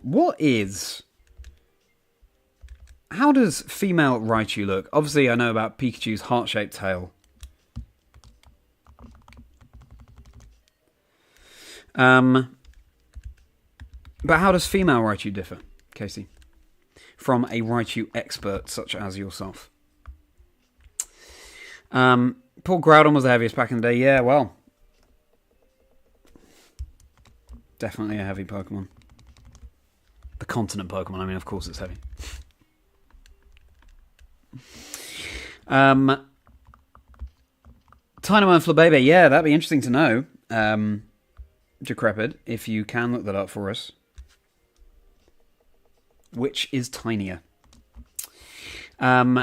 You are going to continue hatching Dratini eggs while trying to not fall asleep. Well, fair enough. I hope that Tune into streams such as this, and the Euros will be keeping you away, hatching those Dratini eggs, Damien.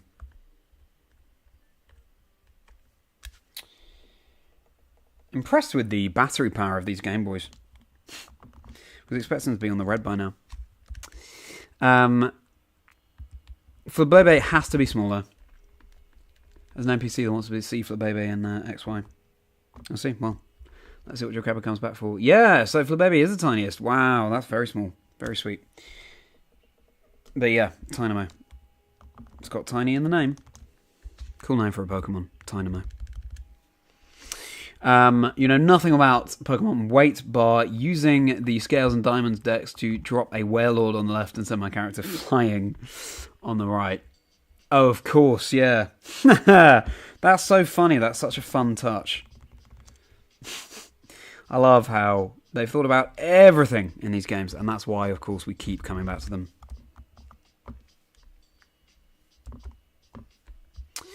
Female Raichu tail is more stubby than the male tail. Yes, okay. And a more distinguished looking lightning bolt. Yeah, I get you. I know what you mean. It's all in the tail for the electric mice. Yeah, for sure. Yes, I think I have noticed that difference before, actually. You still need a shiny Hunt Pichu in silver, so you can evolve it in Ultra Sun, Ultra Moon, so you can have shiny Jotonian Alolan Raichu. That would be cool. That would definitely be cool. But why would you have to do that in silver, Damien, or is that just a preference thing because it's the first generation?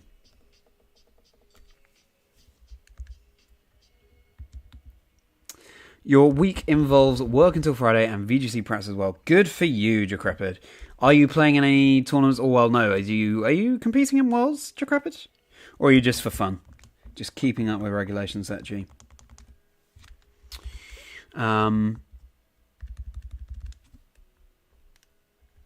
Do it for Groudon, yeah.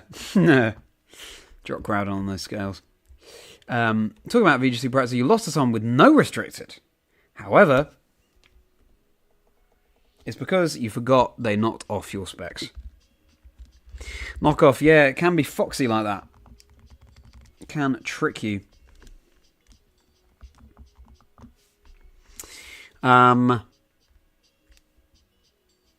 Silver is in Johto, yes, but I mean, why are you shiny hunting the Pichu there to then transfer up to the Sun and Moon games?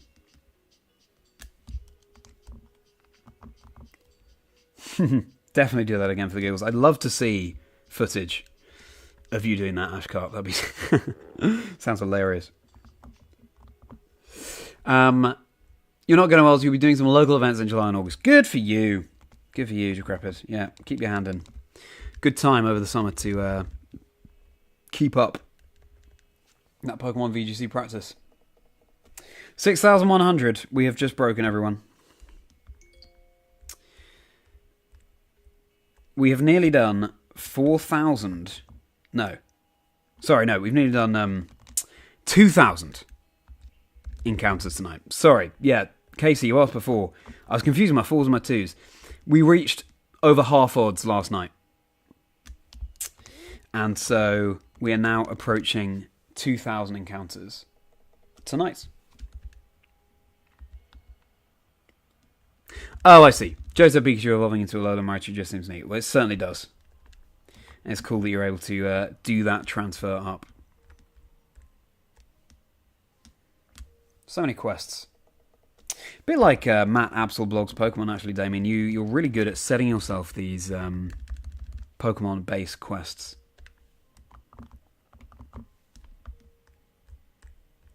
I'm sure that you have some tales to share of all of your time experimenting with the games. Seeing what quests you can set yourself. Haven't seen many Larvitar tonight, unfortunately. Your defense of that loss was you were very tired. Well, yes, it's important to get that sleep before events. It's a very mentally taxing game, competitive Pokemon. So, yeah, no one can blame you for that, Decrepit. Have a shiny Jotonian, a Alolan Marowak, and Ultramoon. I see how you're using those terms now. Yeah, that is very cool indeed. Jotonian, Alolan Marowak. That's really cool. You're going for that 2025 Worlds Invite. Good luck to you, Decrepit. Have every faith. You've got the right attitude, that's for sure. Fingers crossed that goes your way. If you had a pet Alolan Marowak, when it dances, some haiku will constantly appear.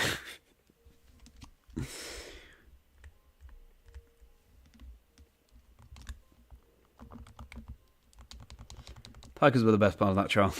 Yeah, absolutely. You don't care for a shiny index, but you do like having regional Pokemon shiny from different regions. Yeah, well, you're certainly inspiring me to look into doing that myself as well. It's a really cool idea. You love watching people do the different badge quests with certain Pokemon, so they can get titles for their different partners. Yeah, the marks are so interesting. There are so many of them. It'd be really cool to do a deep dive into all the marks in Pokemon.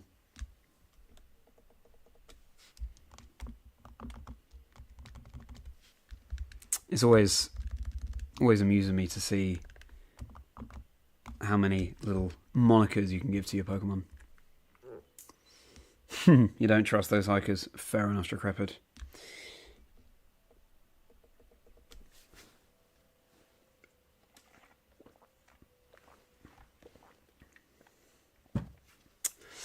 Time to hydrate. Alolan Marowak and Galarian Articuno are your favourite Pokemon nowadays. Very interesting that they are regional forms. It's great that that's refreshed that love for Pokemon that have a longer history.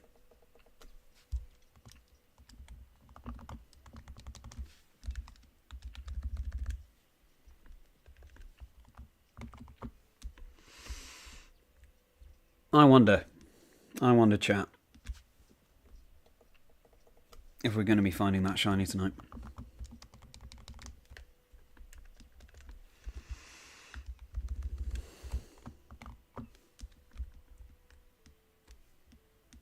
The encounters really are flying by now. I haven't actually done a little time of how many encounters we're doing now. Or how long it's taking, put it the other way around, how long it's taking us to do 100 encounters now. It was 10 minutes yesterday, but I think we're surpassing that today.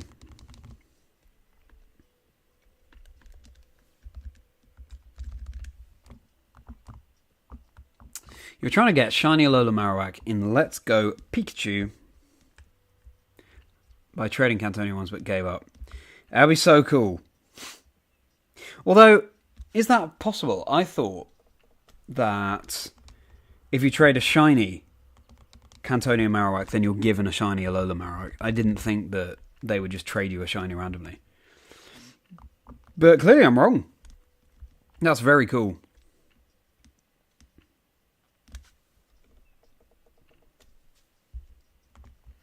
Yeah. Very long, tedious. In order to hunt those things. But it does mean that when you find it, it's going to feel all the better. And I say when rather than if, because I have every faith.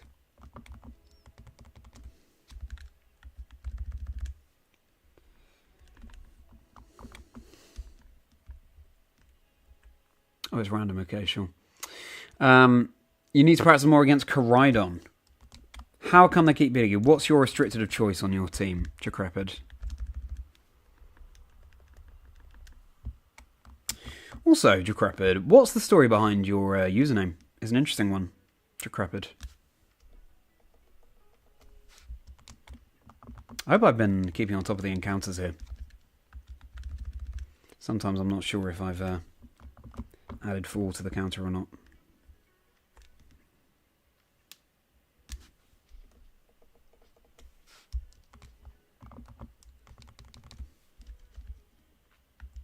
Your restricted choice is Terapagos, I see. Is a good one.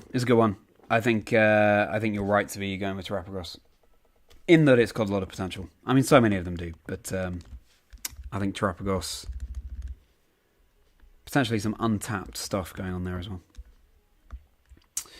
Out to hatch a Cubone, go to Cerulean Cave, evolve them against Chansey, find the trainer trading and hope. Yes, that is a long hunt. If you do it while streaming, this is what I'm finding with Safari Week. If you do it while streaming, it makes it so much easier. You just hang out, having a good time.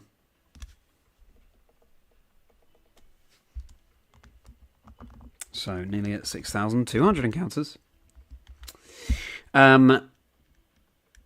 Stretch Brett, I know, I should do Ashcart, but I'm just in such a rhythm now. And... oh, there we go. There's a mini stretch. I'm in such a rhythm. Thank you for reminding me to take a stretch, though, because it's very important. I'm in a rhythm, and... I don't know, like... I probably won't go too much longer after 11 PM UK time, so that's in 20-ish minutes. So I can stretch then. Welcome everyone, if you're just tuning in, thank you so much for being here. We are shiny hunting, and as far as we still have not found a shiny. But we're having a good time. We're hanging out. We're vibing. So, doing trains, they finally got the shiny of the Marowak, presumably. That's very exciting. Can you imagine? Such a long hunt. Then you finally get it. This emerald is now out of sync. Very annoying. Teddy.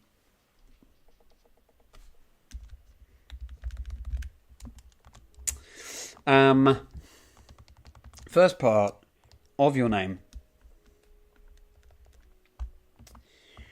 Then your old username, Intrepid. The word sounded cool and was your reason for that.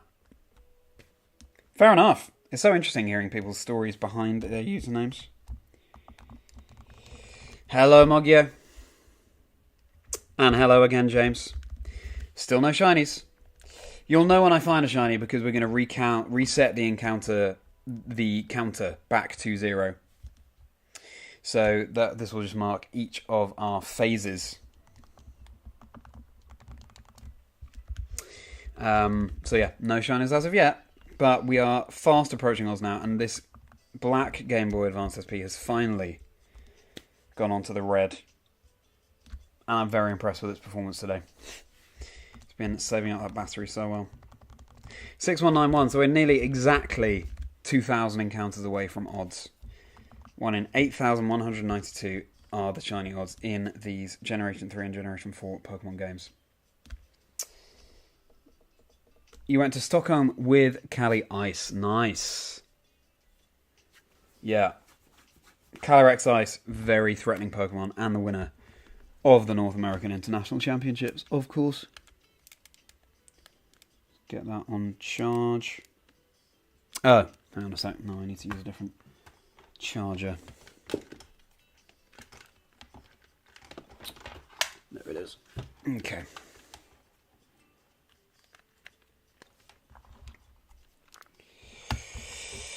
Alrighty.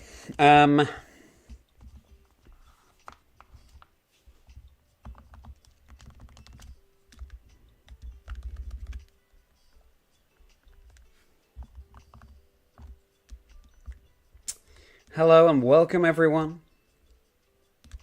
You've been awake since 2 AM. Debian, goodness. How come?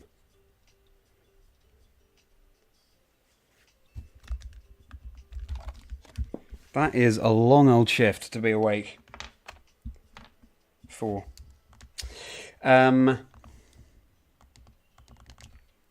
Sinistcha, Fluttermane, Kalios and Cineroar, Urshifu, Rapid Strike and Rillaboom with your Stockholm team. So cool to see Sinistcha on there, Decrepit. James as a newer... or someone who's not so familiar with the later Pokemon. Sinistcha is based on a cup of matcha tea. Uses the signature move Matcha Gotcha, which can burn and also heals you by a varying amount, dependent on how much damage you do to your opponent. Your old VGC team involved a Kyogre and a Ludicolo, a classic combination there. Swift Swim, of course, activated by Kyogre's Drizzle ability. So your Ludicolo is moving faster, going for a very fast Fake Out and other supported moves. 205 out of 206 out of 256. Very nice. Yeah, good job, Decrepit. Hope you're proud of that. Went 3-6. Yeah, and it's all up from there, gotta say.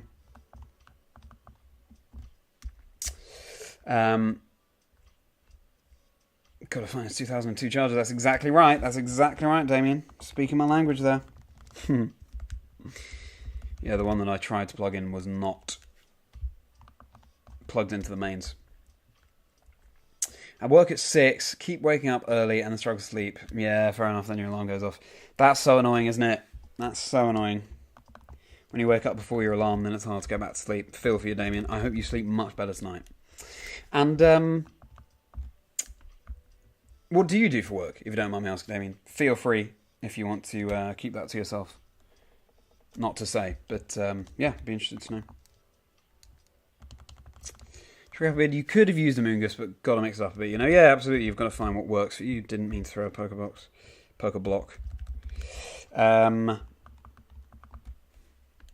After you get Tratini, you'll move to Silver and find a Pikachu to breed. Yeah, good for you. Good for you. I don't know how we keep getting out of sync, but, you know. It's bound to happen when you're doing so many encounters. Day off tomorrow, and then you'll have a 7-day week. TescoDoing.com. I see. 7-day week, though. Good luck for that, Damien. I'm glad you have a day off tomorrow, though. I hope you can use that to recharge and reset.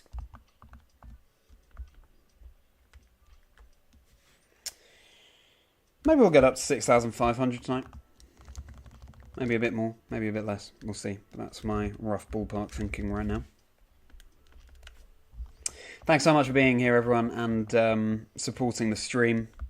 Just hanging out with me. It makes these encounters all the more fun to be hanging out with you as well. So I really appreciate it. I really appreciate all of you who have contributed to the chat.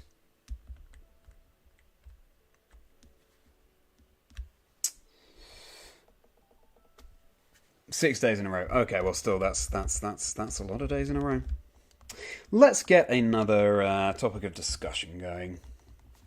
What was everyone's first Pokemon trading card game card? Now, I'm not sure I can remember mine, but I think my first memory of seeing a Pokemon trading card game card in the flesh was the Gyarados. It's a very specific one. It's I'm not sure it was shiny, actually. Yeah, it was shiny. Obviously very blue and yellow. I distinctly remember the style. I remember someone showing that to me, school playground probably, and that memory is just etched in my brain. I was thinking about that the other day, how I still remember seeing that card.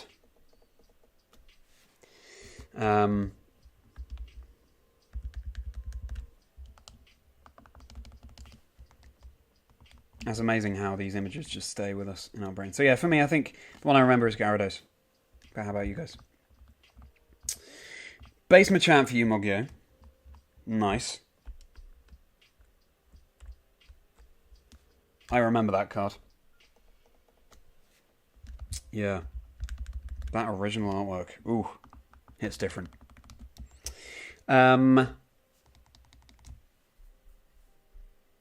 You can't remember, but you remember how Zygarde core card at some point. That's cool. The promo E3 Pikachu from Nintendo Power. Yeah! Now we're talking. Promo E3 Pikachu from Nintendo Power. What a card.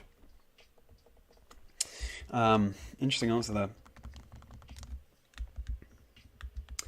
The first card was that special Mew from the first movie. I remember that card so well, but can't remember its full name. Got it for my 10th birthday alongside the other. I feel like it's just called Ancient Mew. I might be wrong there, but I think it's just called Ancient Mew.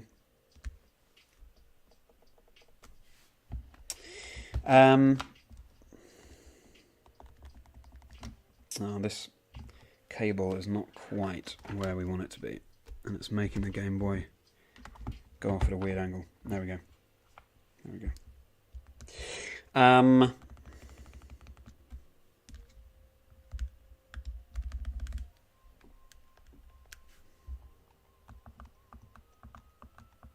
Yeah, that Ancient Mew card is so cool.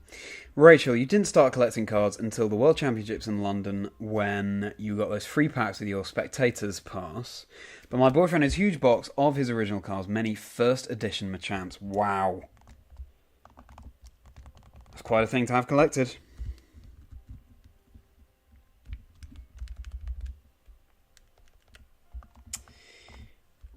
That's something your boyfriend's going to want to keep close, I think. Thank you, Ashcarp. Yeah, you go and get some sleep. Thank you for wishing me the sparkle luck. Thank you so much for joining the stream. Always a pleasure to see you, Ashcarp. I hope to see you tomorrow or at another of the streams. Have a very good sleep.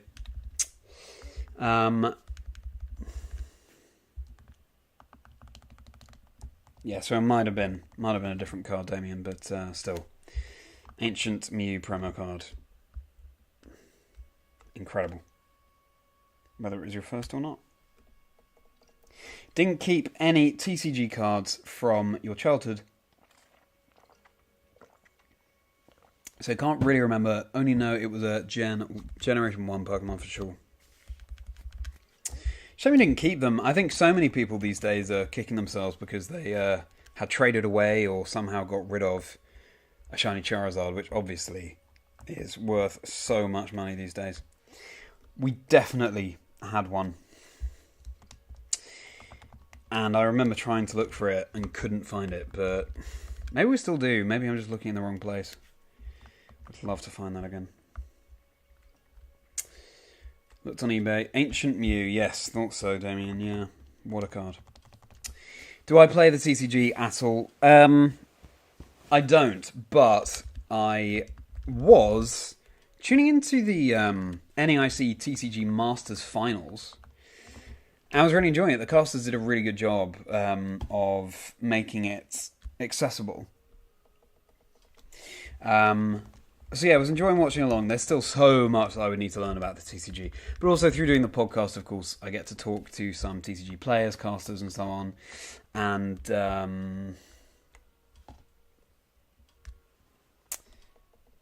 so I pick up what I can from there. And also just hanging out with the TCG casters at events that I commentate. Yeah. The TCG casters are so much fun. They bring their cards with them. Whenever they're not casting, they are playing. It's incredible. They rarely give themselves a break from playing TCG. And it's infectious, you know. It sort of makes you want to jump in with them. That's why you're keeping all your cards. You never know. Decrepit, yeah, absolutely. You had friends who stole your cards at school. Oh my goodness, Damien, that's rubbish. I'm so sorry to hear that. I'm glad you put the friends in inverted commas. Yeah, friends should not be behaving like that. How disappointing. I hope you're able to source some of those cards again somehow. That's what you get for taking cards to school in the early 2000s. Yeah, they're very coveted for sure. But still, they definitely should not have behaved like that. My goodness. Had your Typhlosion Castle and Blastoise. That's rubbish.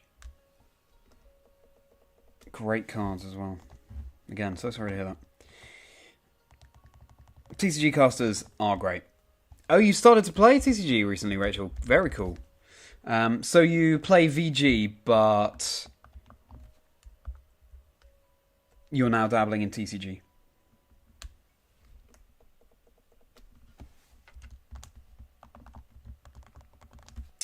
Yeah, I think I could definitely see myself getting involved in playing TCG.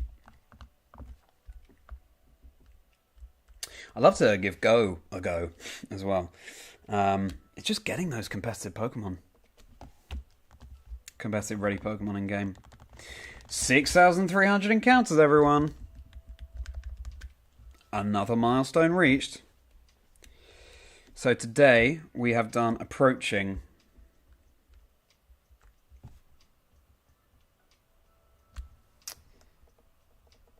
Well, we've done more than 2,000 encounters and counting. I will take that. I must have really speeded up over the course, or sped up over the course of the past 4 days, because if I'd been at this rate since day one, we'd have reached odds by now. But hey, first time doing a shiny hunting stream, so unsurprising, really.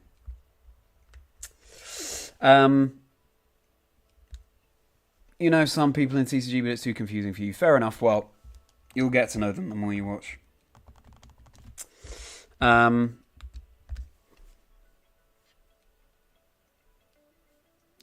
don't have which ones, Damien, sorry.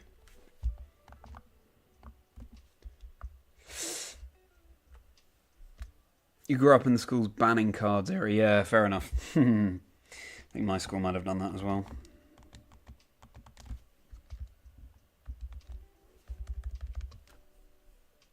Have a second edition Charizard you bought for like £10 in 2013. Wow. That's a good find.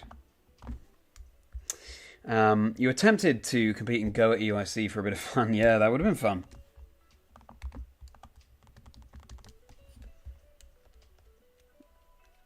I want to give them all a go at some point to... Well, it's just good to understand things, isn't it? In the most basic sense, but also it's all Pokemon, so all likely to be good fun. Unite too. I'd love to give Unite a proper go.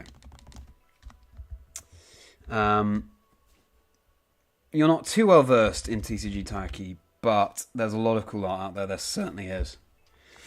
You'd love to get into collecting cards someday. Yeah, for sure. That's a whole new world. Collecting cards, knowing what you're looking out for, knowing what a good deal is.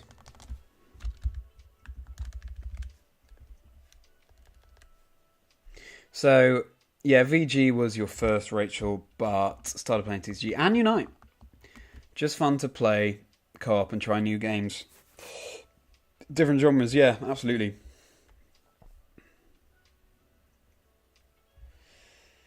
Yeah, there's so much that Pokemon offers to get involved in.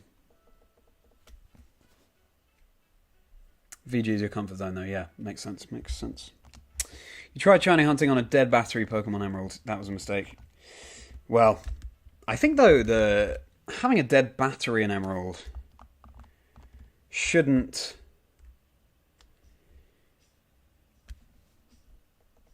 affect the shiny chance, I don't think.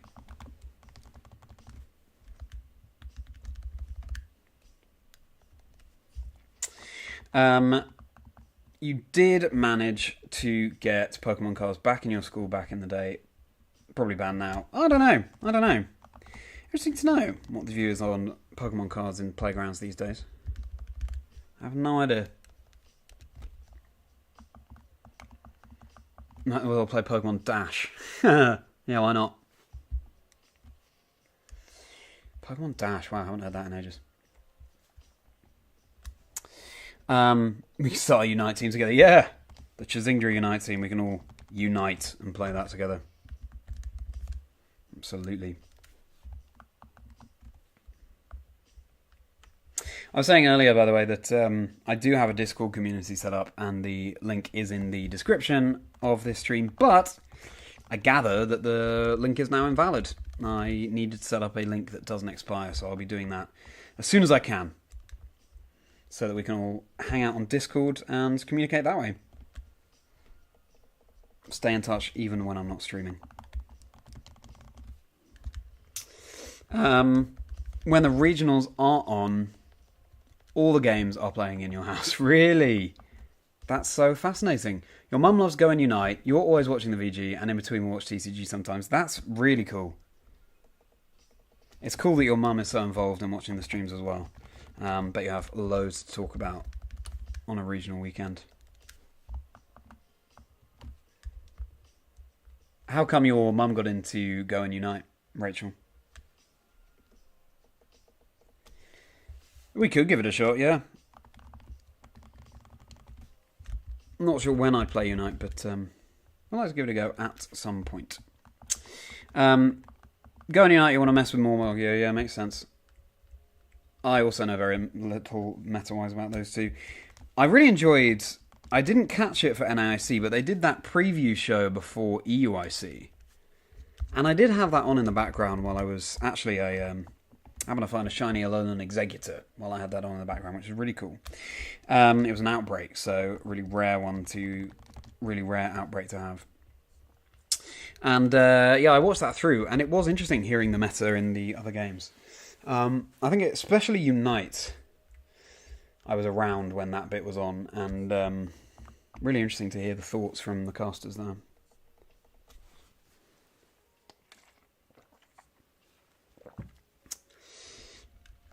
You spent 3 years hatching Bag and Eggs and Emerald and eventually gave up. Well, 3 years is a long old time. Shiny hunting in Emerald is works a little bit differently, but sorry it took you so long. I hope you found plenty of shiny Baggins in games since then, Damien.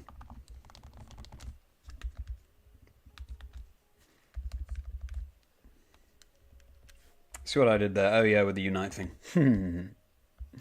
Thank you, Decrepit. Glad that you appreciated. Maybe you didn't appreciate it, but at least you saw what I did.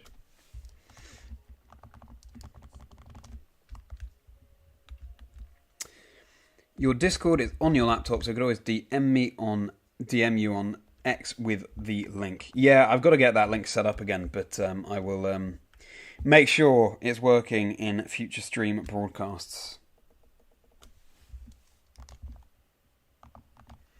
Up until April, you can go to 5 major events. What, you mean this past year, Decrepit? Imagine having a shiny Jotonian Alolan Executor. Yeah, exactly. Exactly, Damien. That is something I'm imagining now, because you've opened my eyes to how cool that would be. So, Rachel, your mum got into Go when it came out, but you and your brother have always been Pokemon fans, so it was inevitable. She was always getting us Pokemon stuff throughout our lives. I see, yeah, so by osmosis, your mum got into Pokemon. I know what you mean. I remember many, many years ago, because my mum was watching the Australian soap Neighbours with her mum. She then started watching it, so then my brother and I started watching it. It goes round and round. Any Neighbours fans? I don't watch it anymore, but interesting to see the world of soaps. Jada Bella, good morning to you. So fantastic to see you here in the stream again. Very pleased you could join. Appreciate you being here very much. No shinies yet. Hasn't been treating me too well, but you know, we're not at odds yet. Put it this way. We can only really pass judgment on that in the fullness of time at the end of Safari Week, because if we were to find shinies just under odds, then we can't really complain, can we?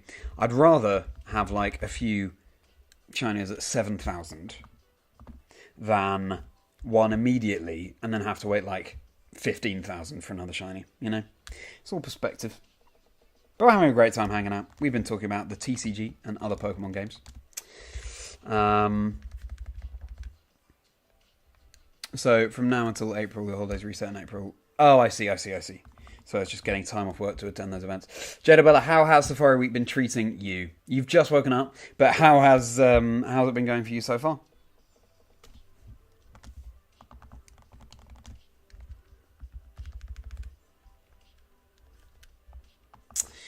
Neighbours, yeah, I'm so glad that you were here for the Neighbours shout out, Jada Bella. Look at that timing. God. Lynn Scully. Jared Rebecki. All of the favourites. I feel like I can do a passable Australian accent, Jadabella, but maybe you can correct me on that. Maybe it's dreadful. You'll have to let me know in the chat. Anyway, enough of that. Mogio, thanks so much for stopping by. And as always, hope to see you very soon. Hopefully see you some other point in Safari Week. Hope you have a very good sleep. Really appreciate you being by the stream, mate. Thanks so much.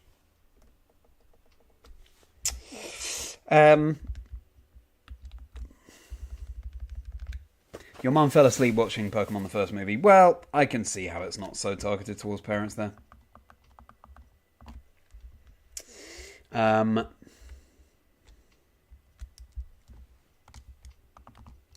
Kangaskhan, not shiny. Yeah, 11 PM now, here in the UK.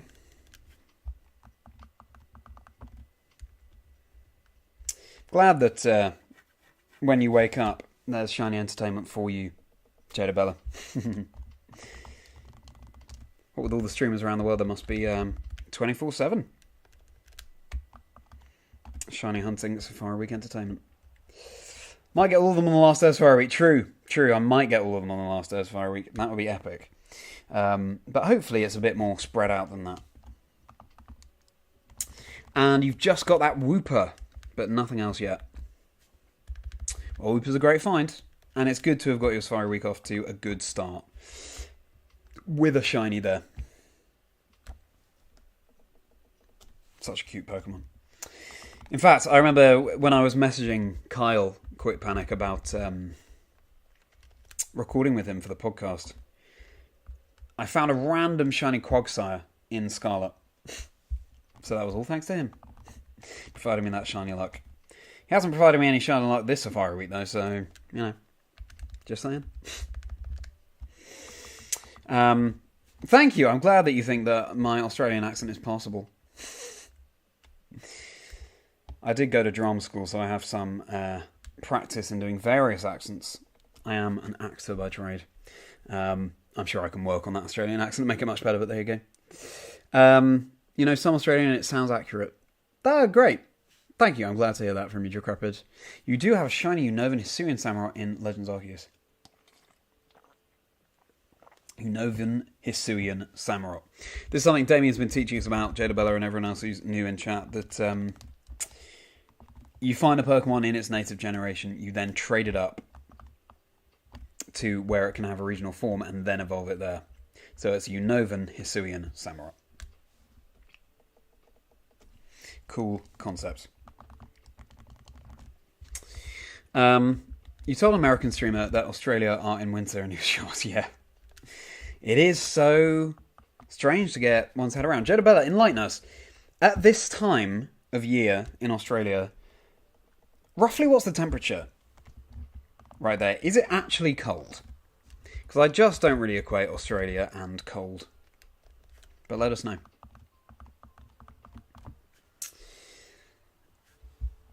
Most of the Americans stream during the day for you, so you hang while you're at work. Yeah. Ideal, yeah.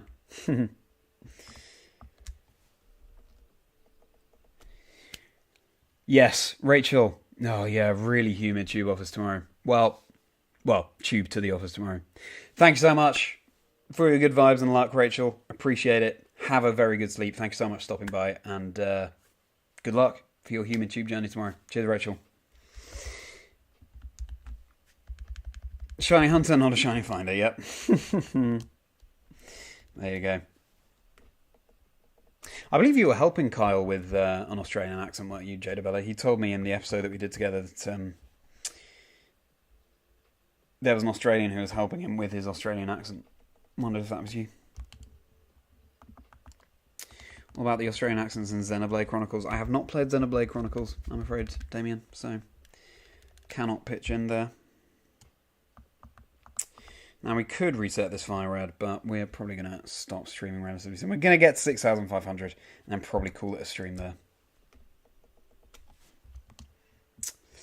It's cold for you, but anything under 20 degrees Celsius is cold for Aussies. It's been sitting around 8 most days. That is, yeah, that is relatively cold.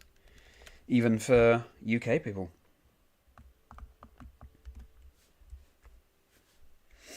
That would be you, yes, teaching Carl about the Australian accent. Very good, very good. Wouldn't mind any of those tips that you've got. Always enjoy learning an accent. Cantonian glare and wheezing, that would be cool. Definitely cool, decrepit. Minus 10 degrees. Yeah. So does that mean you tend to prefer the cold there, Damien? Have a Paldean glare and wheezing, okay.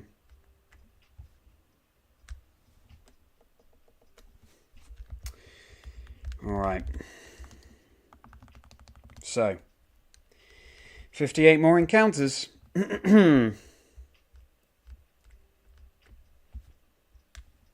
Yeah.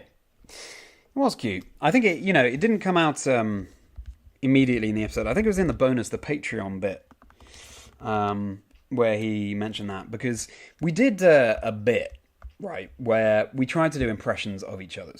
Do each other's accents. And we had a lot of fun. But annoyingly, that footage was lost.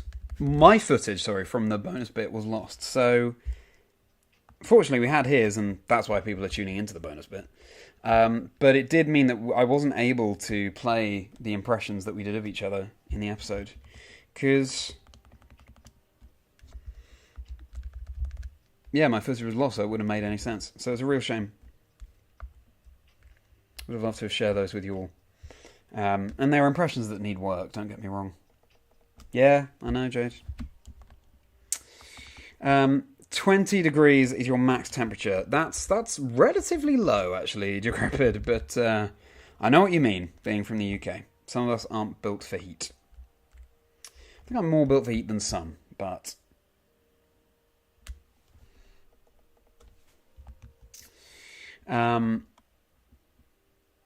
You'd die if it hit the minus here. Yeah, if the minus is... Well, yeah, it'd be so foreign for you guys over in Australia to have temperatures that cold.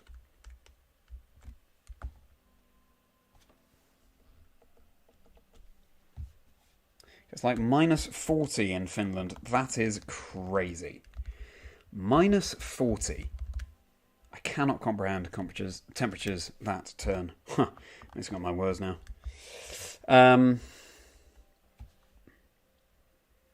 Yeah, Scandinavian countries would get cold like that. Serbia too. Your friend in the UK said it's been like 25 degrees. Yeah, I'd say it's been warmer than that today, actually, Jade.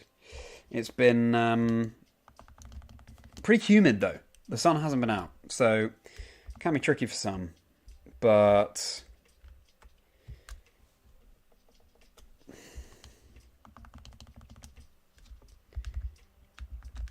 yeah, I'd say it's been warmer than 25. I reckon it's been approaching 30 today in the UK. What do you reckon, Damien? Does that sound about right?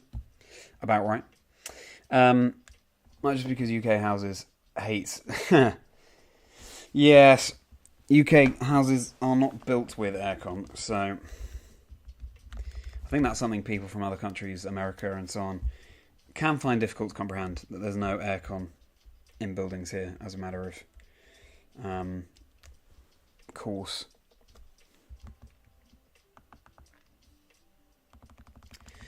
Going to be 28 on Wednesday. Thanks for that, Damien, yeah.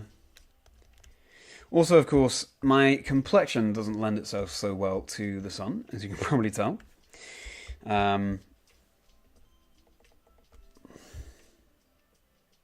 Also 23 out there. I'm sure it was warmer than that, but maybe I'm wrong. First time you visited the US... You left Australian summer at 32 degrees. Got to America and it was minus 14. Oh my goodness, your body just shut down. I'm not surprised. That is a lot to deal with. How did you deal with that? So, sorry about throwing the rocket you execute there. Did not mean to.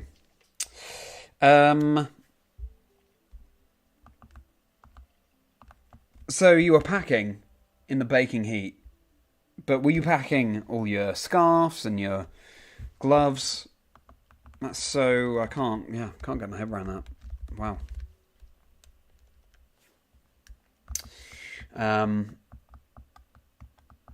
28 this Wednesday, lower otherwise. Okay, noted, Damien. Ah, right, I see. You didn't have insulation, so you're struggling with the cold. Understandable. Very tricky. Have Kyle's streams been going, Jada Bella? I gather still the 4 shinies for Kyle. I mean, what a lucky guy. At least the giraffe rig was a capture for Kyle. Hopefully we'll get Kyle back on call on one of the streams that we do later on this week. Australia to Finland, yeah, exactly. Crazy. 32 to minus 40. The world contains multitudes, that's for sure.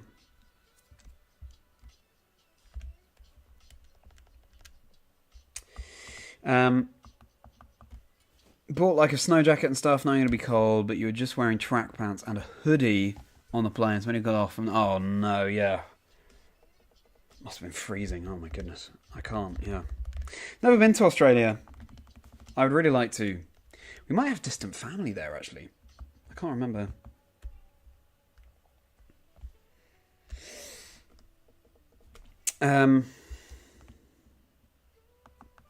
Yeah.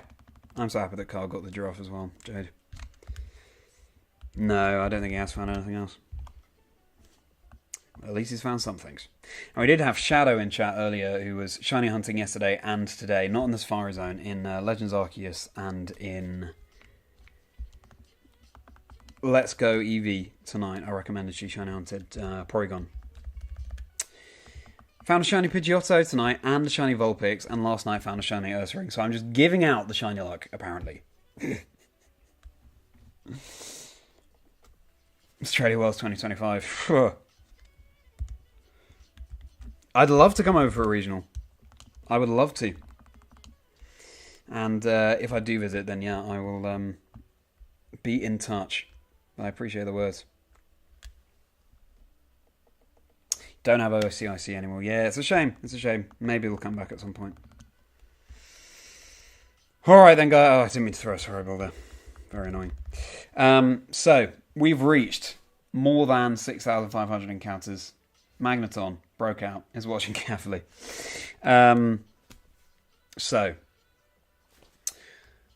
let's get up to 6,513 and then we're going to call it a stream. 13 is my lucky number, so who knows? Who knows?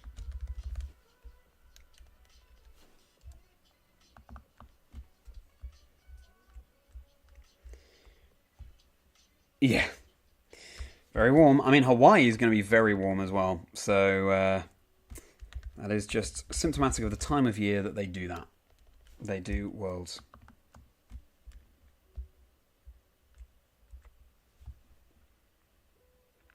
Oh no, you just got into VGC and then you lost OCIC and Sydney Regionals. That sucks.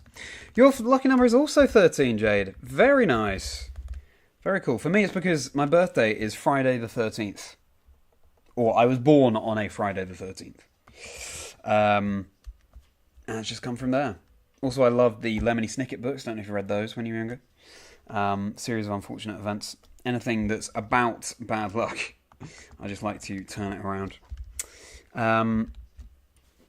Alright. This is it. Okay, we'll do 615. 65. Yeah, we'll do 6,515. This will be it. So these are the last three, everyone. Rattata, Pinsir, Teddiursa.